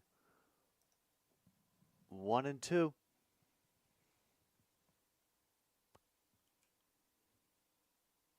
That one is off the catcher's mask and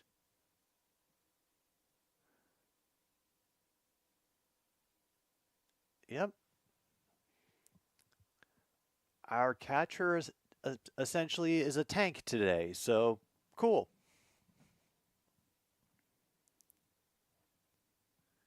All right, 2-2 now to Ref Snyder after that foul back.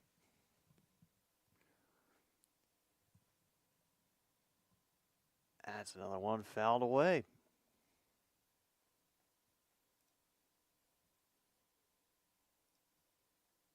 Let me see.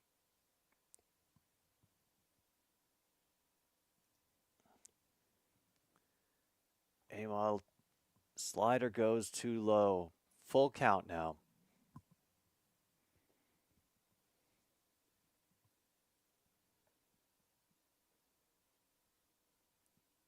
Banks readies the full count pitch, and Ref Snyder goes down swinging on a nasty slider.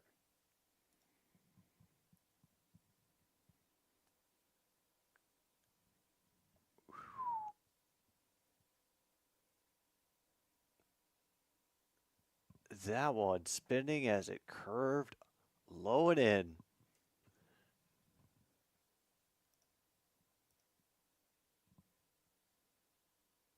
All right, gets Devers standing up with a fastball up the middle.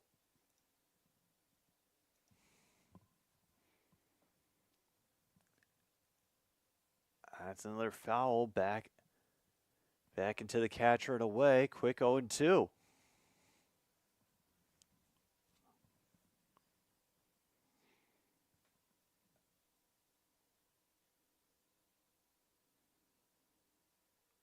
They're going to purposefully cheat to the outside, but no bite. 1-2.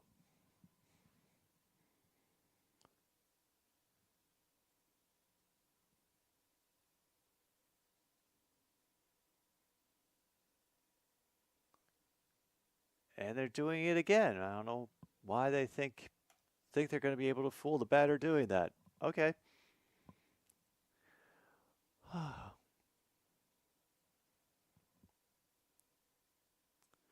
Well, Banks will chop it to the second baseman. Easy throw to Vaughn. Out number. Holy. Oh, damn. We do have out number 2 and nobody on base.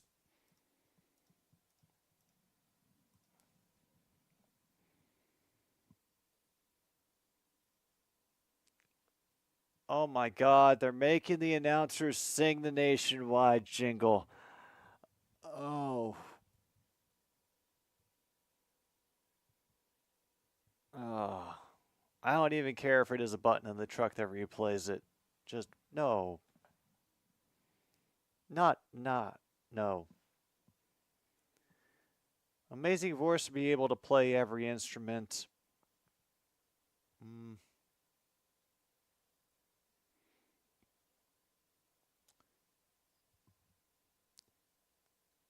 Hey, Tom Waits can play a lot of different instruments, and he has a odd voice.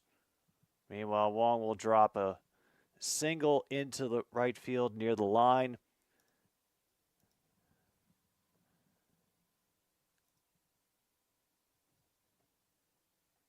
And the Red Sox are determined to extend this inning a little bit.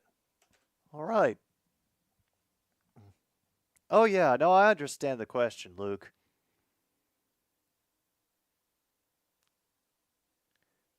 Yeah, I think I'd take every instrument. I have to dash back in to catch that slider.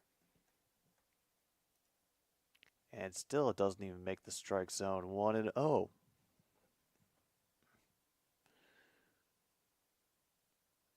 And already he's not happy with how that one turned out. It's popped up. Left fielder calls everybody off. And there we go into the middle of the sixth. We did not give any runs back to the Red Sox. I don't get it, but yeah, going with it.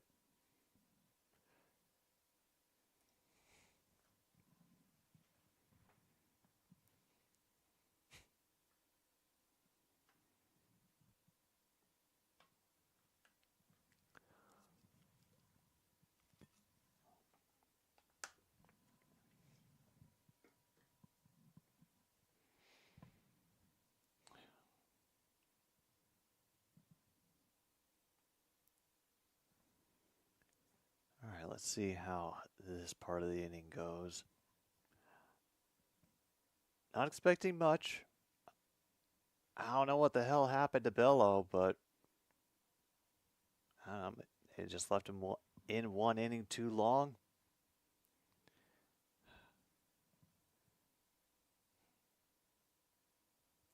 Who can say?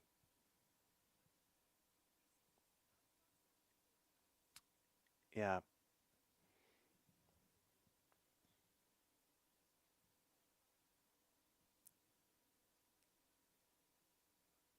It is very weird. It is very weird just growing up and then after just normal living experience, seeing how television commercials think the homes of certain people look when you know after lived experience that if anybody who can afford those kitchens is making way, way more money than any of us ever will.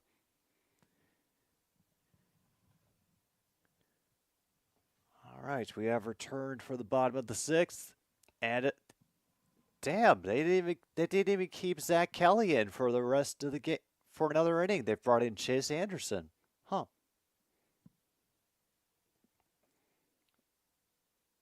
Would I rather be a famous singer or be able to bring your favorite singer back to life? I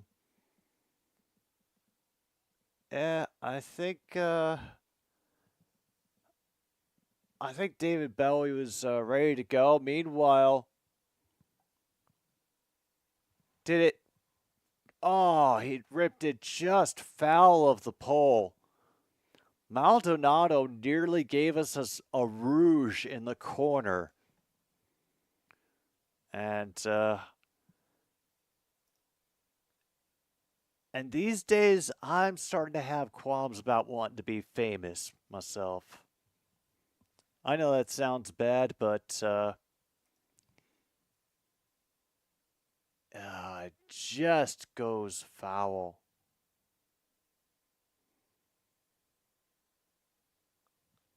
Also, a couple feet away from hitting a dude in the head, but follow it up by missing away 1-1.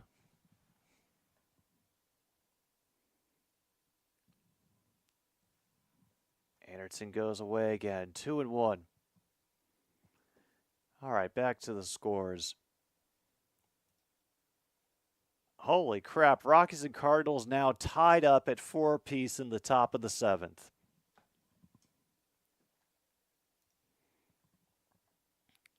Royals lead over the Mariners now 7-4 at the end of the 7th.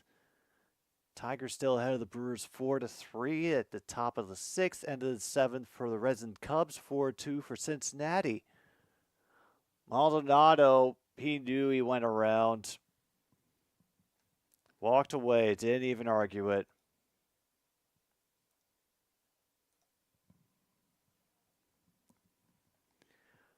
All right. Orioles are still 1-0 over the Rays in the bottom of the 7th. Blue Jays 6-0 in the bottom of the 8th, beating the Athletics. And the Pirates have scored first against the Twins. Holy crap. 1-0 in the top of the 8th. Nationals, meanwhile, still leading the Braves 7-3.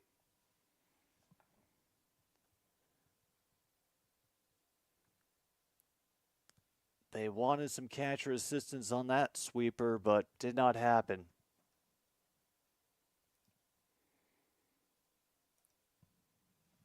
We're now at 1-1 for Julks, who misses that changeup.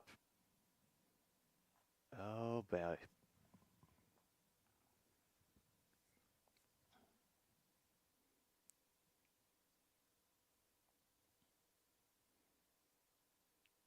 And that one was on the inside, kind of got real jammed, goes foul.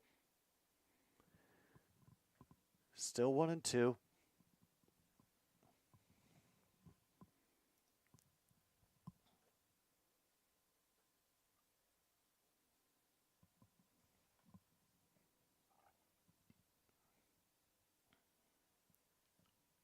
Wow, a 79-mile-per-hour sweeper. It didn't hit, but yeah, just to see pitches in the 70s again. I never thought I'd see the day. Low again with the changeup. Got a full count.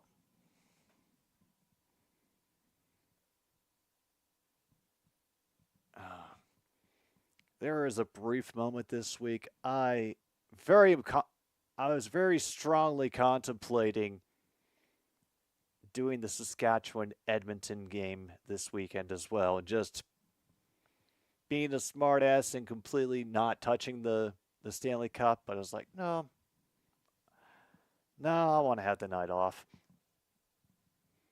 And we will get to Saskatchewan and Edmonton at least once this season.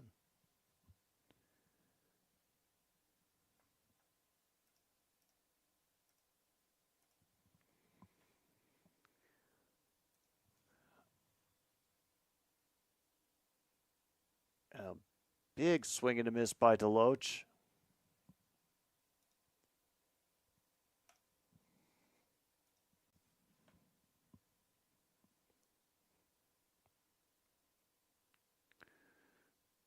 All right. Number 2. All the help in the world couldn't disguise that changeup. 1-1.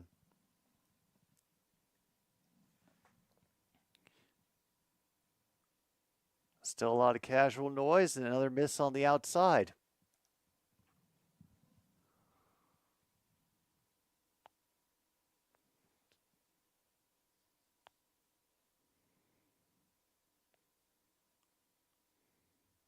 That's another miss. 3-1. Oof. Ooh. Meat. And they have broken it up with a 2-run double. Oh, yeah, there it is. Deloach fouls one off. He brings the count to full.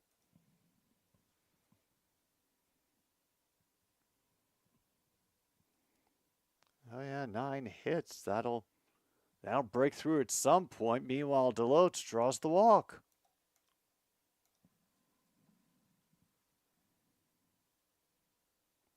Oh, are they doing the mud as well? Do they have to bring out the knife again? Yeah, I think they're. Yeah, we're gonna have to bring out the knife again. Oh, and we've got a pinch runner, I think, coming in for the White Sox. Ellis is now entering the game.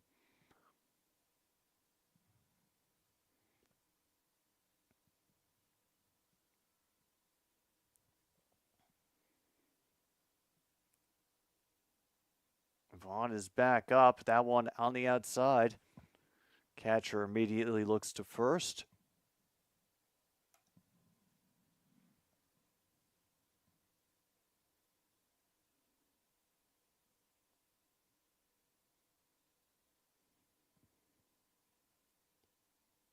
And Ellis will challenge it on this one for first, and yeah, he gets another one. Throw was way off target for the shortstop.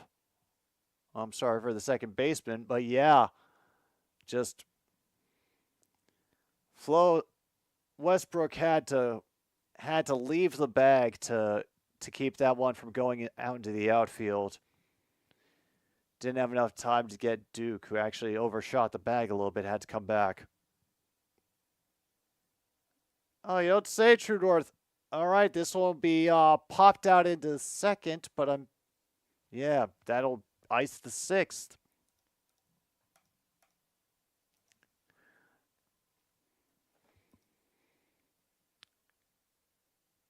Yeah, I spent a little bit of time this morning working on this week's playlist as well. I'm not sure if there's a theme yet, although I've been selecting a few songs for specific reasons.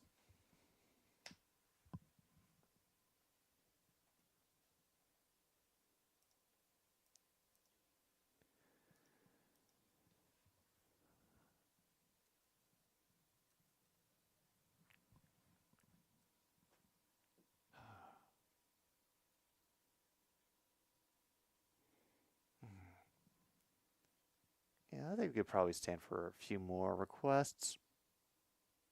Yeah, definitely. Yeah, if you got any requests you want to put in, thread is over in the community tab. Title and artist helps. Link helps even more. And if you do spot any theme in the other requests, please tell me about it.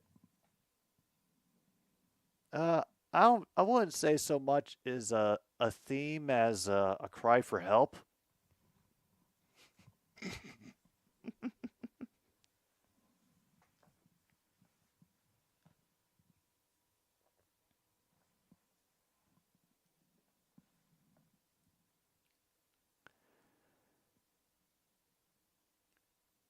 Oh man, I still cannot get over the pre-show being sponsored by the industrial village of Bedford Park, Illinois.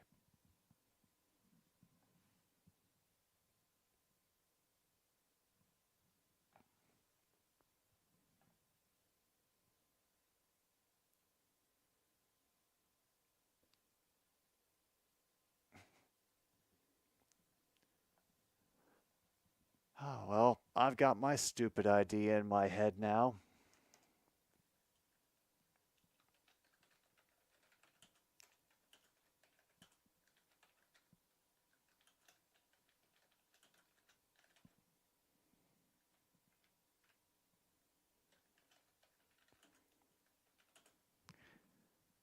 Meanwhile, our own new pitcher also has to be cleaning the dirt out of his cleats.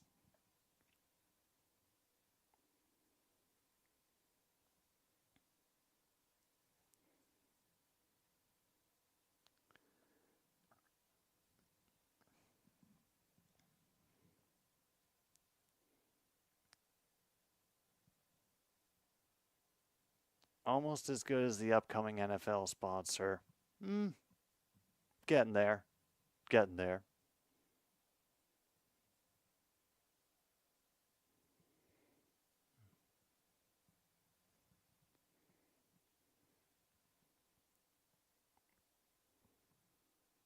That one gets fouled away. while the Monties struggled against Calgary. Hey, anytime it's a Rouge, it is a good game for Canadian football. Meanwhile, Brebia gets Dahlbeck to miss up top for 1 and 2.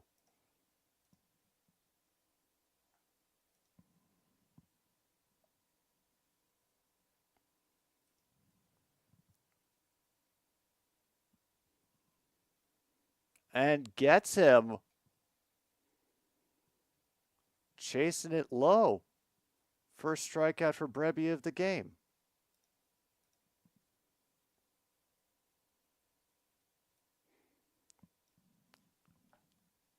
Yeah. Yeah. Honestly, Luke, I think you got an experience of America that very few people ever do. You got to experience it on the roads with the onslaught of advertising that we face. And yeah, it changes you.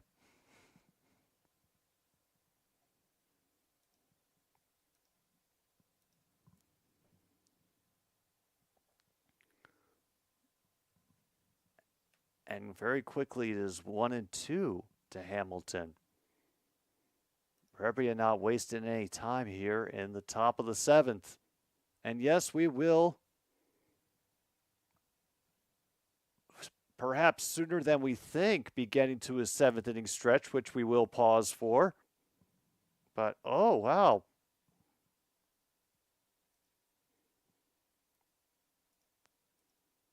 So we will take a little break as soon as we get the 3rd out here. Brebia digs out. Oh, he doesn't need a knife. They've got a tool at the ready out for the White Sox. I thought that slider made it in. Umpire disagrees. Ball 1. Rafaela chases a slider into the dirt, however, for strike 1. Rafaela has a fly out, struck out.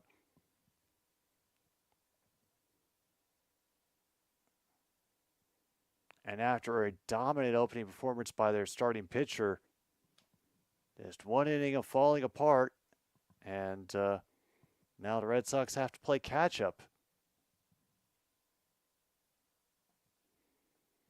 Gets him chasing again for a 1 and 2 count.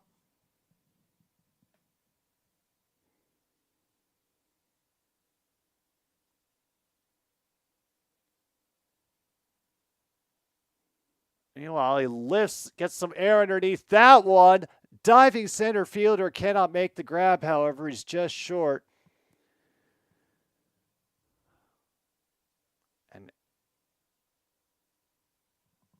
And Ellis, bit of a bloop single off of the end of the bat. Yeah.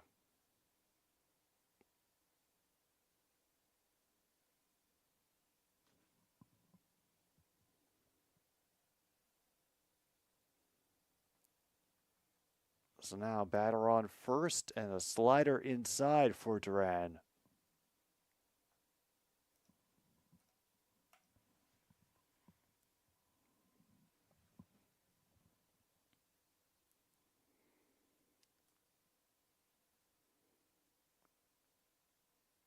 Final rates. Rafaela leads.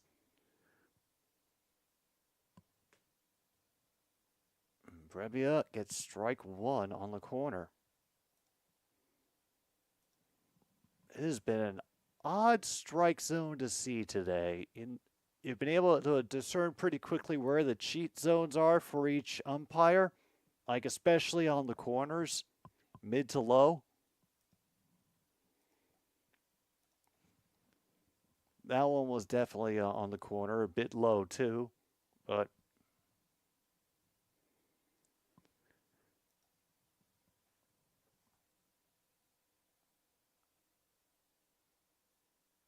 timeout from the batters now ended.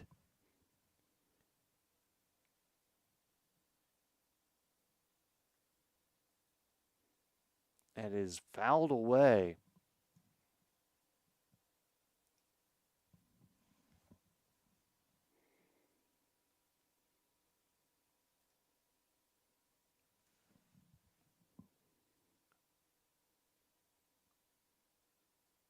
Oh boy. Don't ask for curses like that, Sox announcers.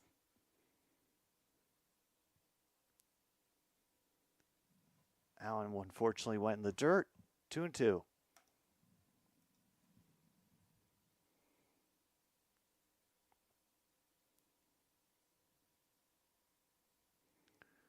Runner froze a little bit.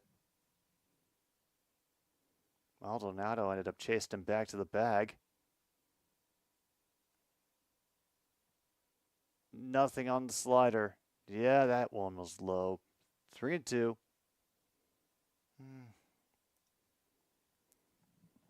Honestly, True North, I think that is the best way to get your pitch called a strike here in Major League Baseball. As we right to a bobbled by the shortstop. However, Vaughn holds on at first with a big stretch to end the inning. All right, folks, we have made it to the 7th inning stretch. You've earned it. Maybe I have to sing along, have a little pause for the cause. Another Stupid Sports Show will return very shortly.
Yeah, we had to disturb him at least once before this game was over. If only for the fact that right now extra innings looks like a bit less of a possibility, so we might not have an excuse to bother him for that.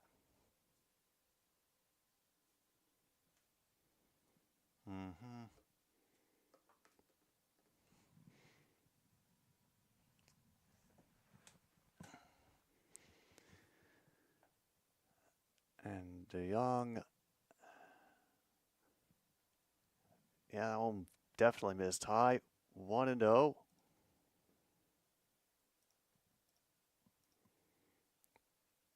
And meanwhile, DeYoung smashes his own Rouge. Now 6-1 White Sox.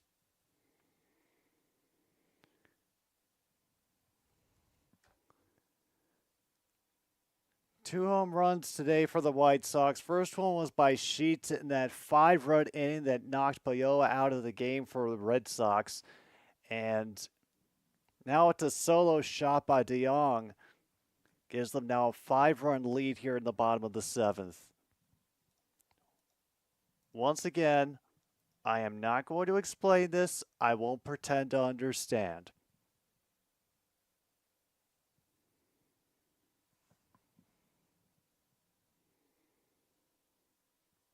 And that is high and inside and, yeah, somehow still a strike. All right, whoever this ump is, I don't really agree with their strike zones. So that'll be a rocket into the stomach of the second baseman.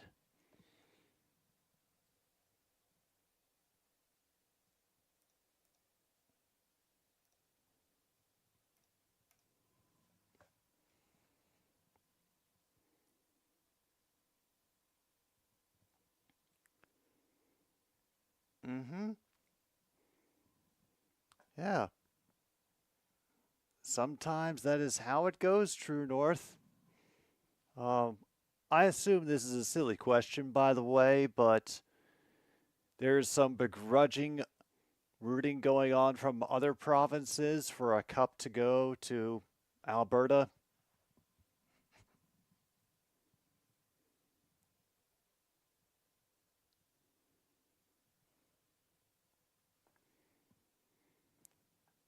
Fouled back now 0-2.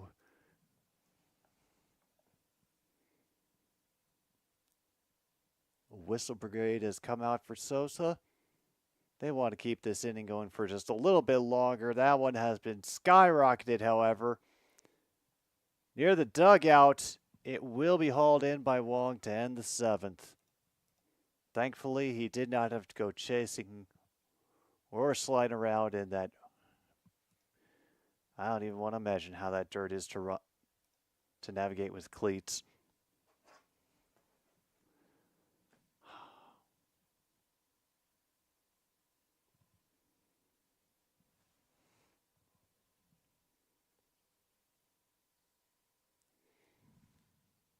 And don't worry, there will be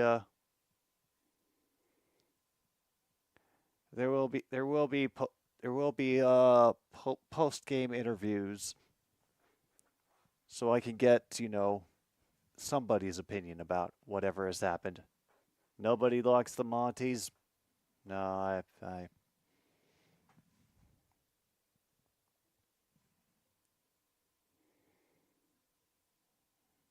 yeah.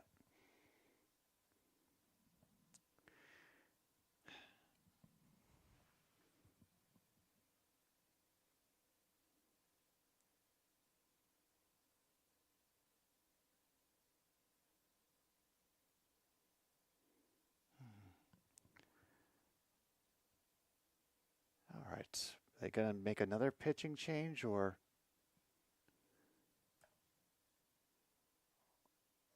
are they just going to keep cycling through the rest of them for the entire game?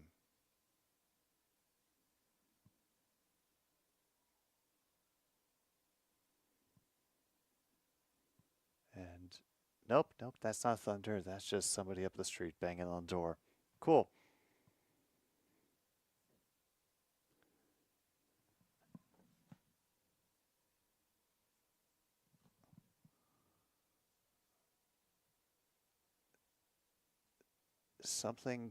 So we have come back, but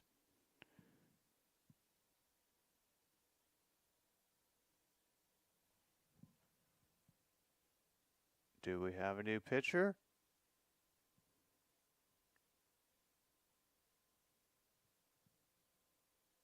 Yep, we got another new pitcher for the White Sox. Jordan Leisure, he starts with some heat that floats high.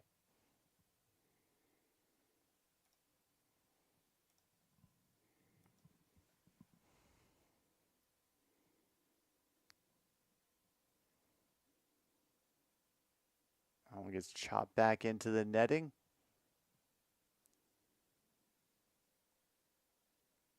Oh, damn, it went over the screen. Okay. Off the catcher's head, too. Maldonado is getting hit a great deal. Oh, thought that one was in, but all right, 2-1.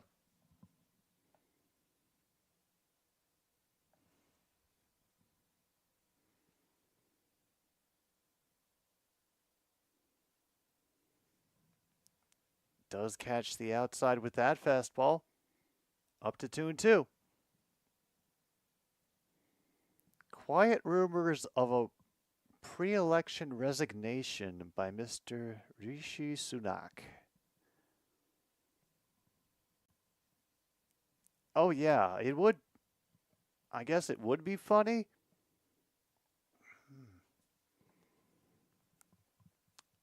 I'm just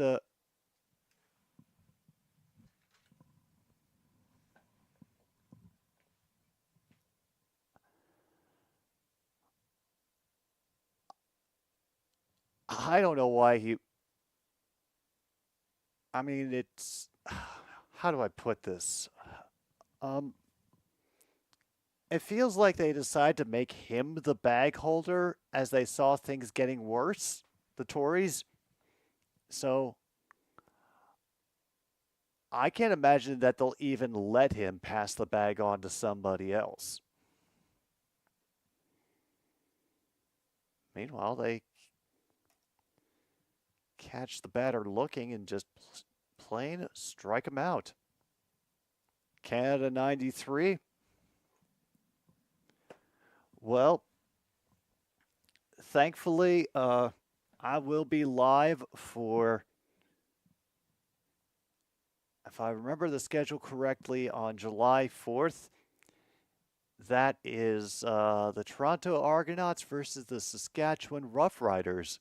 So we'll be doing a little bit of that and a little bit of, UK election returns.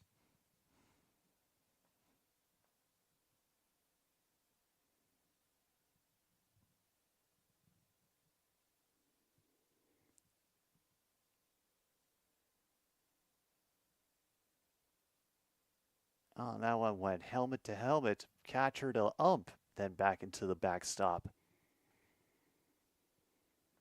0-2 now to Ref Snyder.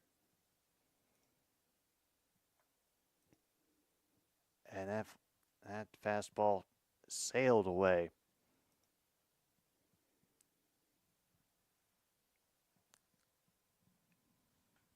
Brian Mulroney resigned before the election in 93 and let Ken Campbell eat the loss. Yeah. I vaguely remember reading about that when I was looking up the 93 election. Holy crap, another caught-looking strikeout. That's catcher assistance if I've ever seen it.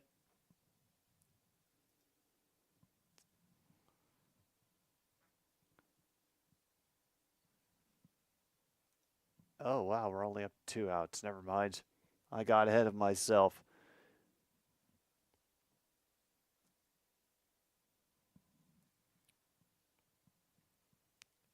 Because if I remember correctly, it was Boris Johnson who tried to throw the bag off to Liz Truss, and then she fumbled things so badly, went off to Rishi Sunak.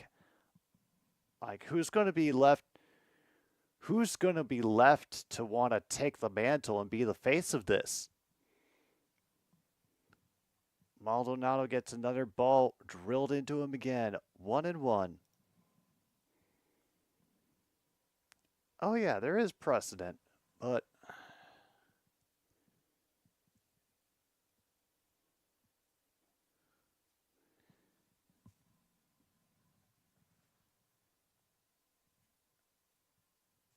I'm just ridiculous.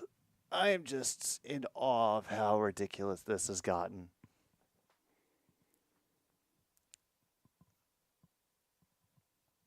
Even the head of lettuce knows when to leave the party. Oof. Now 3-1. Past two fastballs have all messed up high.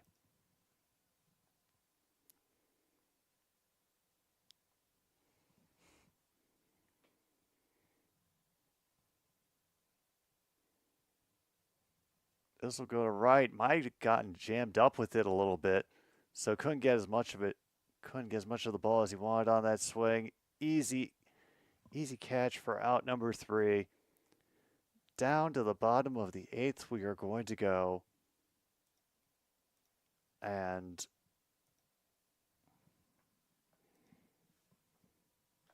how much more?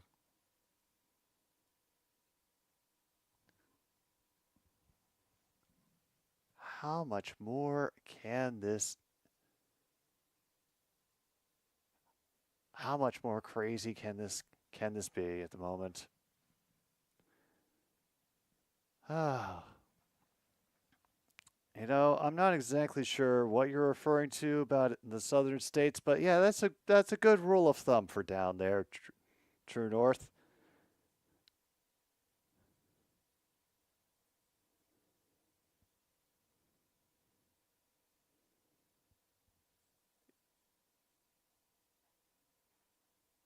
Yeah, don't think I want to get too far down that rabbit hole. Deadline for nominating candidates passed a couple days back, and they couldn't even get someone to stand in every seat. So,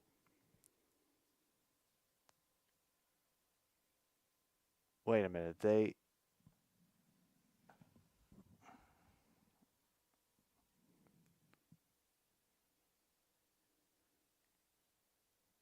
Oh, for the Heat. Okay, yeah, no, that's just as maybe, and also contributing to a lot of quality of life issues down there. But oh, I'm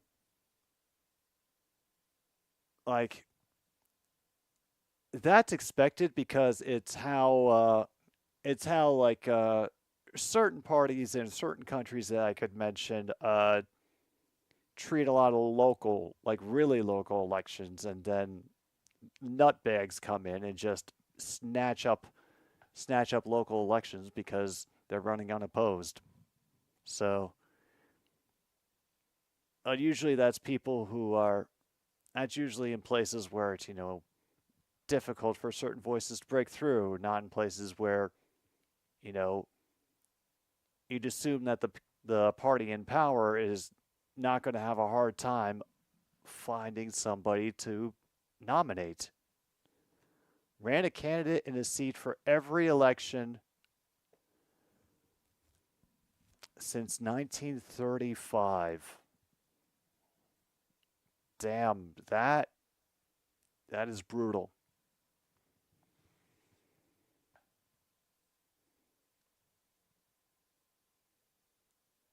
Okay, and now they're having to do a little infield shift as Devers has come out of the game, so they'll hit right to his replacement,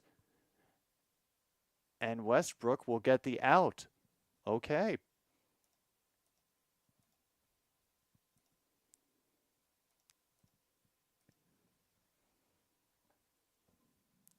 I mean, that's an ideal first attempt, going toward one of the players that just shifted around the bags. But come on, Maldonado. All right. Looks like the right fielder is not going to have a problem. Nearly slips. Woof.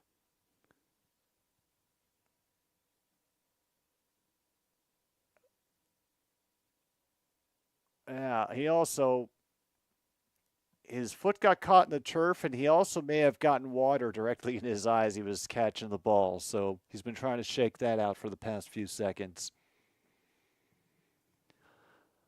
All right, Mr. Julks is up again. That cutter will miss down low. but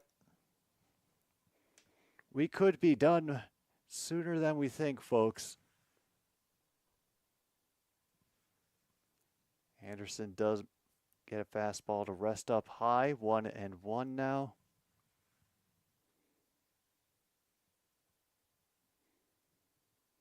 Crowd would love some more insurance. Won't find a home run and a low changeup, however. 2-1.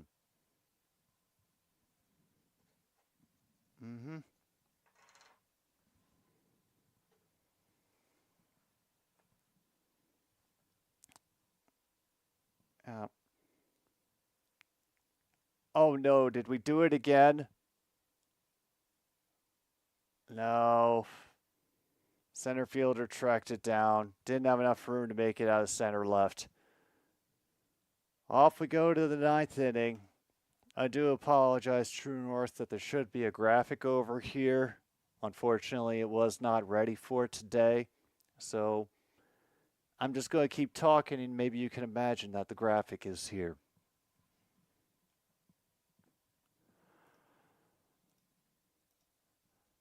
All right, top of the 9th. White Sox are 3 outs away from taking a lead in this series. White Sox have won one. We won last night.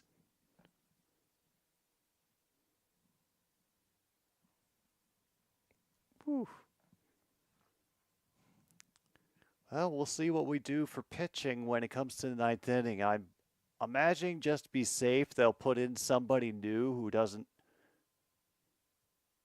who hasn't done anything tonight, so that he can throw heat and try to get us the fuck out of this game. But we will see.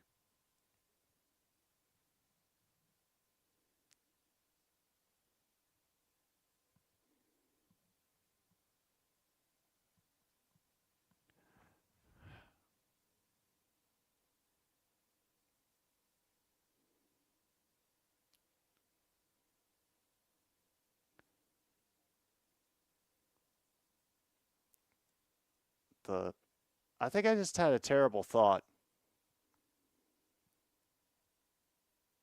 When I had to start considering the ages of some of the people who are, in sports and in the major leagues and coming up, like the White Sox have had a number of call-ups from the minor leagues. I think there's a better than zero chance that somebody on the White Sox has shown the team that tree video that he made about them.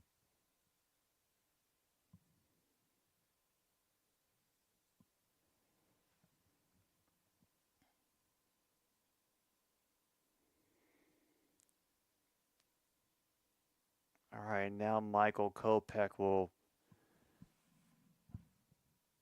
be in for this 9th inning.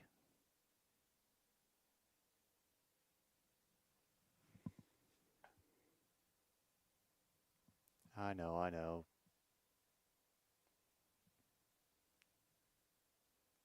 Ooh, that is 100 miles per hour from Kopech, and strike one on the heater in the middle.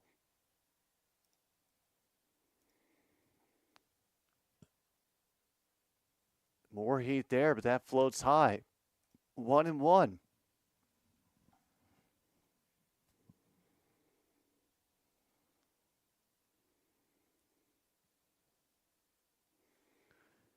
Catches a slider up high. Strike two it is.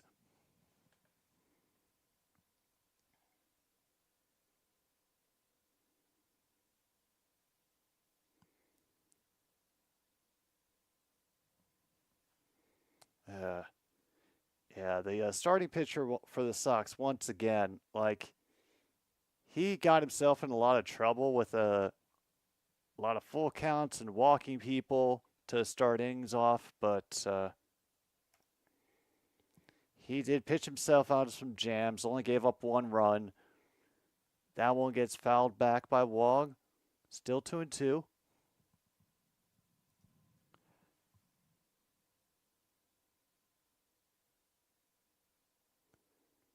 Maldonado got hit in the head again, by the way.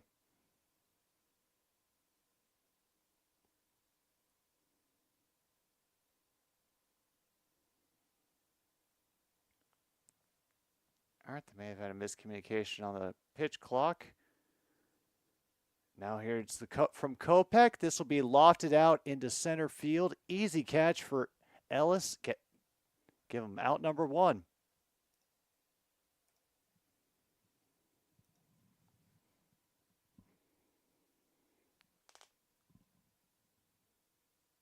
All right. No, I don't think I will get the 50-50 raffle win Trust Bank. No, I don't think so.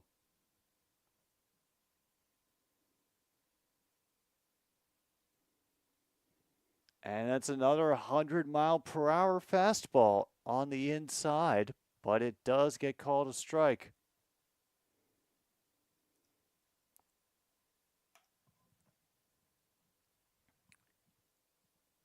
And yeah, that just hit Alex Smith on the foot. Take your base.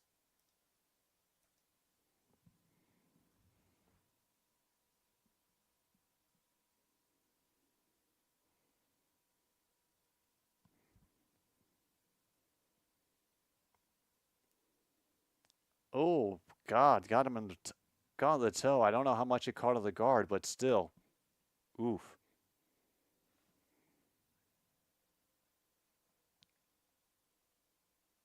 I mean, we could end this now. Dahlbeck was the dude who got the solo home run, but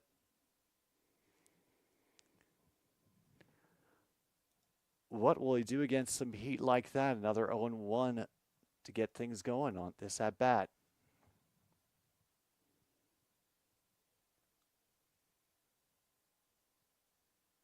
A little bit of a murmur now from the crowd. Kopech getting a bit excited. That four-seamer is low.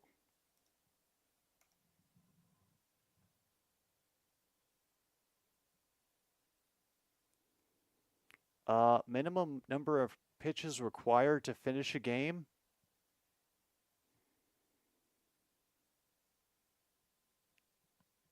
Let me see. Now, this is assuming that it is just one pitch per at-bat, and it would just be all instant outs with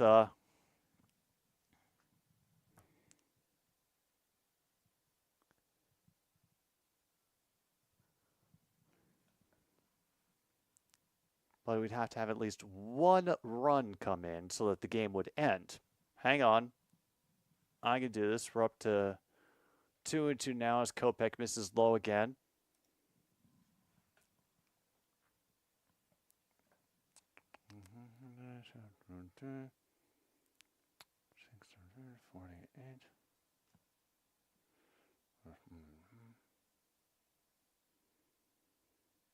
All right, I'm going to answer 52.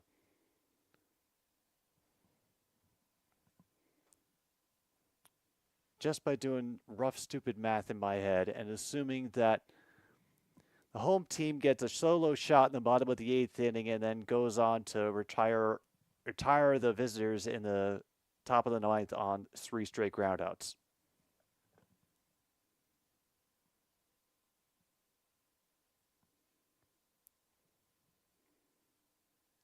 They try to catch that edge again, but they don't want to give that call now here at the bottom of the 9th.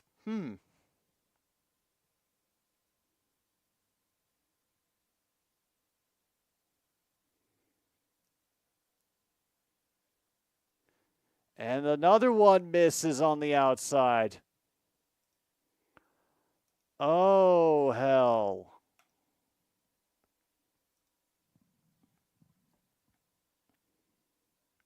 Also works for a walk-off in the 9th, yeah.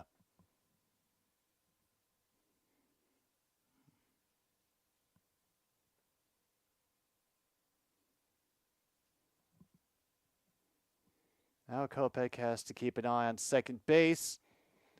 That pitch will get knocked right into the backdrop. 0-1.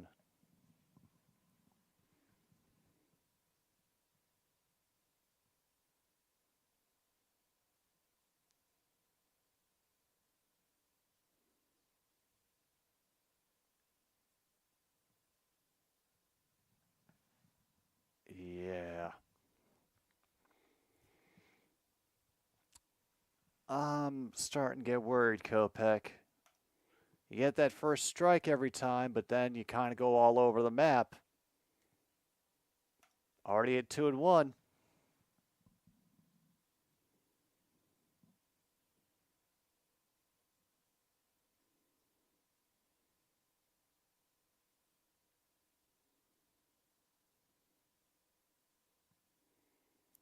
Looking back at Smith again, leading off at second. Finally finds the strike zone again within our fastball.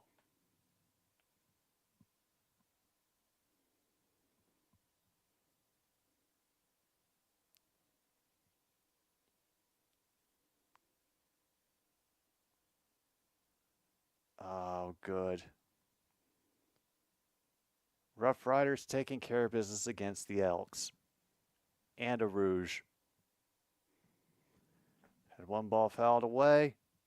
Hamilton still hanging on in this at-bat. Only one out.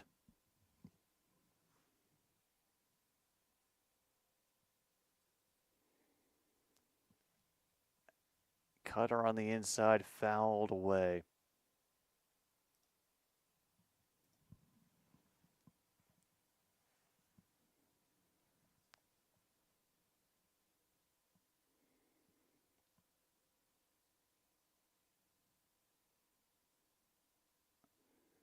This one will get cracked right into right field. One hop before the fielder.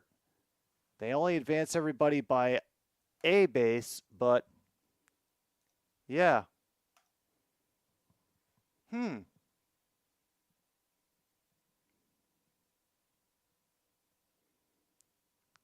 I have to imagine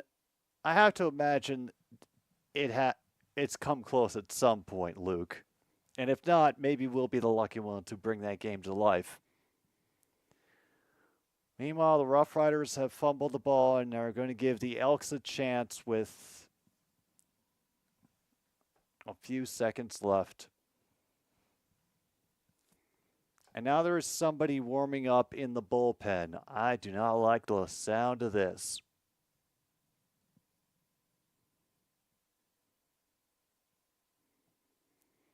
Referee has come out to break up another player meeting on the mound. And yes, we all know where our towel is. So officially, don't panic.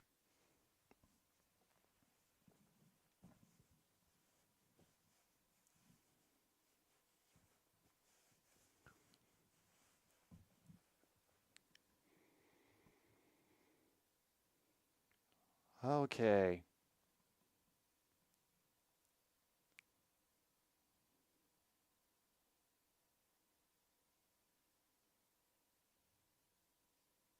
Oh, Rafaela is back up to bat. And he takes a big swing at a fastball and misses. Strike one.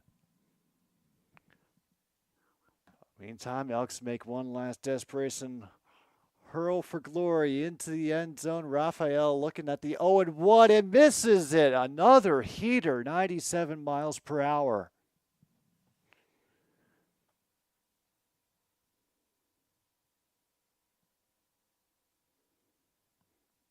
Few more roars coming from the crowd now. Does not get him to bite on that fastball, however, and it was just outside the zone. 1-2 now.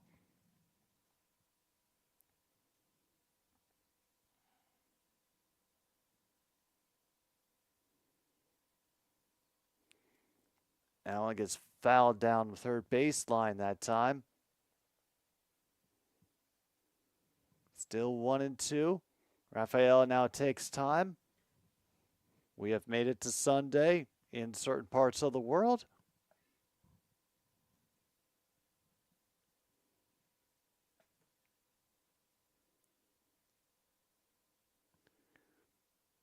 Kopech now delivers on 1-2. And they get him on the low corner with a fastball. Wow. Umpire's been having a funny strike zone in the low part of the plate all day, and both teams have taken advantage of it. Up here in the top of the ninth. It just gave Kopech a second out. Duran is back up. Bases still loaded. They can still extend this game. No Angie.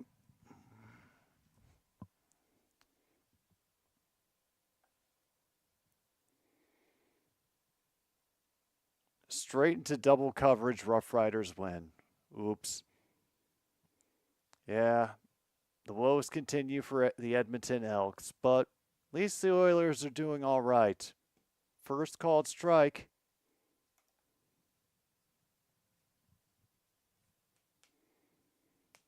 Apparently Kopech doesn't usually throw this many pitches. He's up to 30 now. And fastball getting a little away from him up high. 2-1.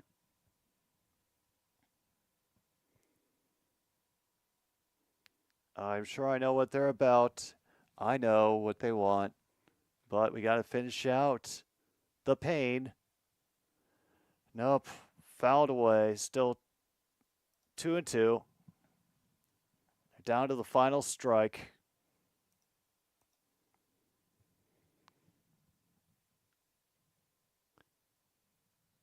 Bases loaded. And up the fans go. They're all kind of unsure of how this works because they haven't been in the position much this year as Sox fans, or at least pretend Sox fans.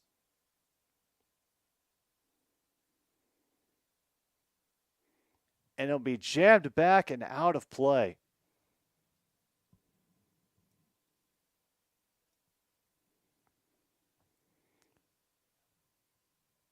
Wow, 99 inside. I have a feeling Kopech is probably going to bring the heat again. And he's only got 5 seconds left in which to do so. And he nails him! 99 miles per hour was sailing outside, but Duran chased anyway, and that is ball game.